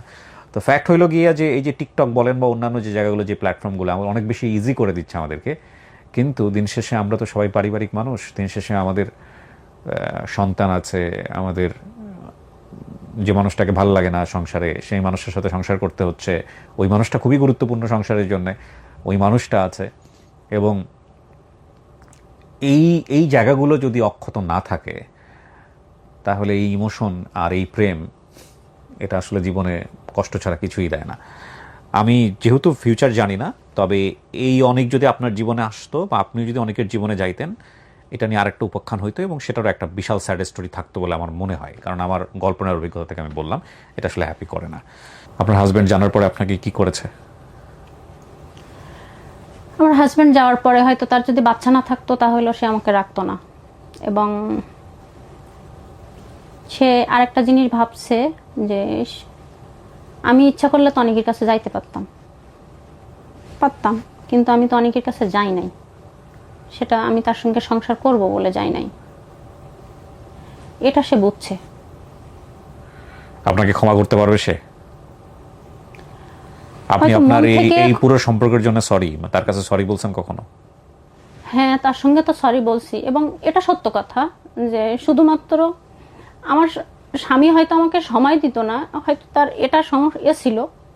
আমি হয়তো চাইলে ওই সোশ্যাল মিডিয়ায় না যেয়ে, মানুষ না ঠকলে তো বোঝে না, সোশ্যাল মিডিয়ায় না যেয়ে আমি যদি নামাজ পড়ে আল্লাহর কাছে কান্নাকাটি করতাম যে আল্লাহ আমার স্বামীকে তুমি আমার মনের মতো করে দাও, সেটা তো ভালো ছিল। তাহলে সেটা না করে আমি অন্য পথ বেছে নিলাম। তো এজন্য কিছু বলার নাই। তো আমার স্বামী অ্যাকচুয়ালি ভালো। লাস্ট একটা কথা বলি, আজকের অনুষ্ঠানটা শেষ করি। সেটা হচ্ছে এই যে এক্সপেকটেশনের জায়গাটা না, উনি ওনার হাজব্যান্ডের কাছ থেকে এক্সপেক্ট করতেছে বা হাজব্যান্ড তার ওয়াইফের কাছ থেকে এক্সপেক্ট করতেছে, এই এক্সপেকটেশনের জায়গাটা না আসলে বিয়ের পরে দ্বিপাক্ষিক না হয়ে এটা আল্লাহর কাছ থেকে চাওয়া উচিত। যদি আপনি বিশ্বাসী হন তাহলে জিনিসটা অনেক সহজ হয়ে যাবে, অনেক সহজ। আদারওয়াইজ মানুষকে আল্লাহ এই ক্ষমতা দেয়ই নাই যে একজন মানুষকে সে সম্পূর্ণরূপে হ্যাপি করবে, সম্ভবই না দুনিয়াতে। সো এক্সপেক্ট করেন আল্লাহর কাছ থেকে যে আল্লাহ আমি যে এই অশান্তিতে আছি, তুমি আমাকে ইন রিটার্ন কিছু দিও। দেখবেন যে অশান্তির মধ্যেও আপনি অনেক শান্তিতে আছেন এবং অনেক বেটার লাইফ লিড করতে পারবেন। আপনি যদি মনে করেন যে আপনার ওয়াইফ আপনাকে হ্যাপি রাখবে, আপনার হাজব্যান্ড আপনাকে হ্যাপি রাখবে, দ্যাটস দ্য বিগেস্ট লাই। হয় না আসলে, নোবডি কান্ট। কেউ কাউকে হ্যাপি রাখতে পারে না, হ্যাঁ, কারণ নোবডি ইজ পারফেক্ট। শেষ করছি আজকের মতো। আসসালামু আলাইকুম।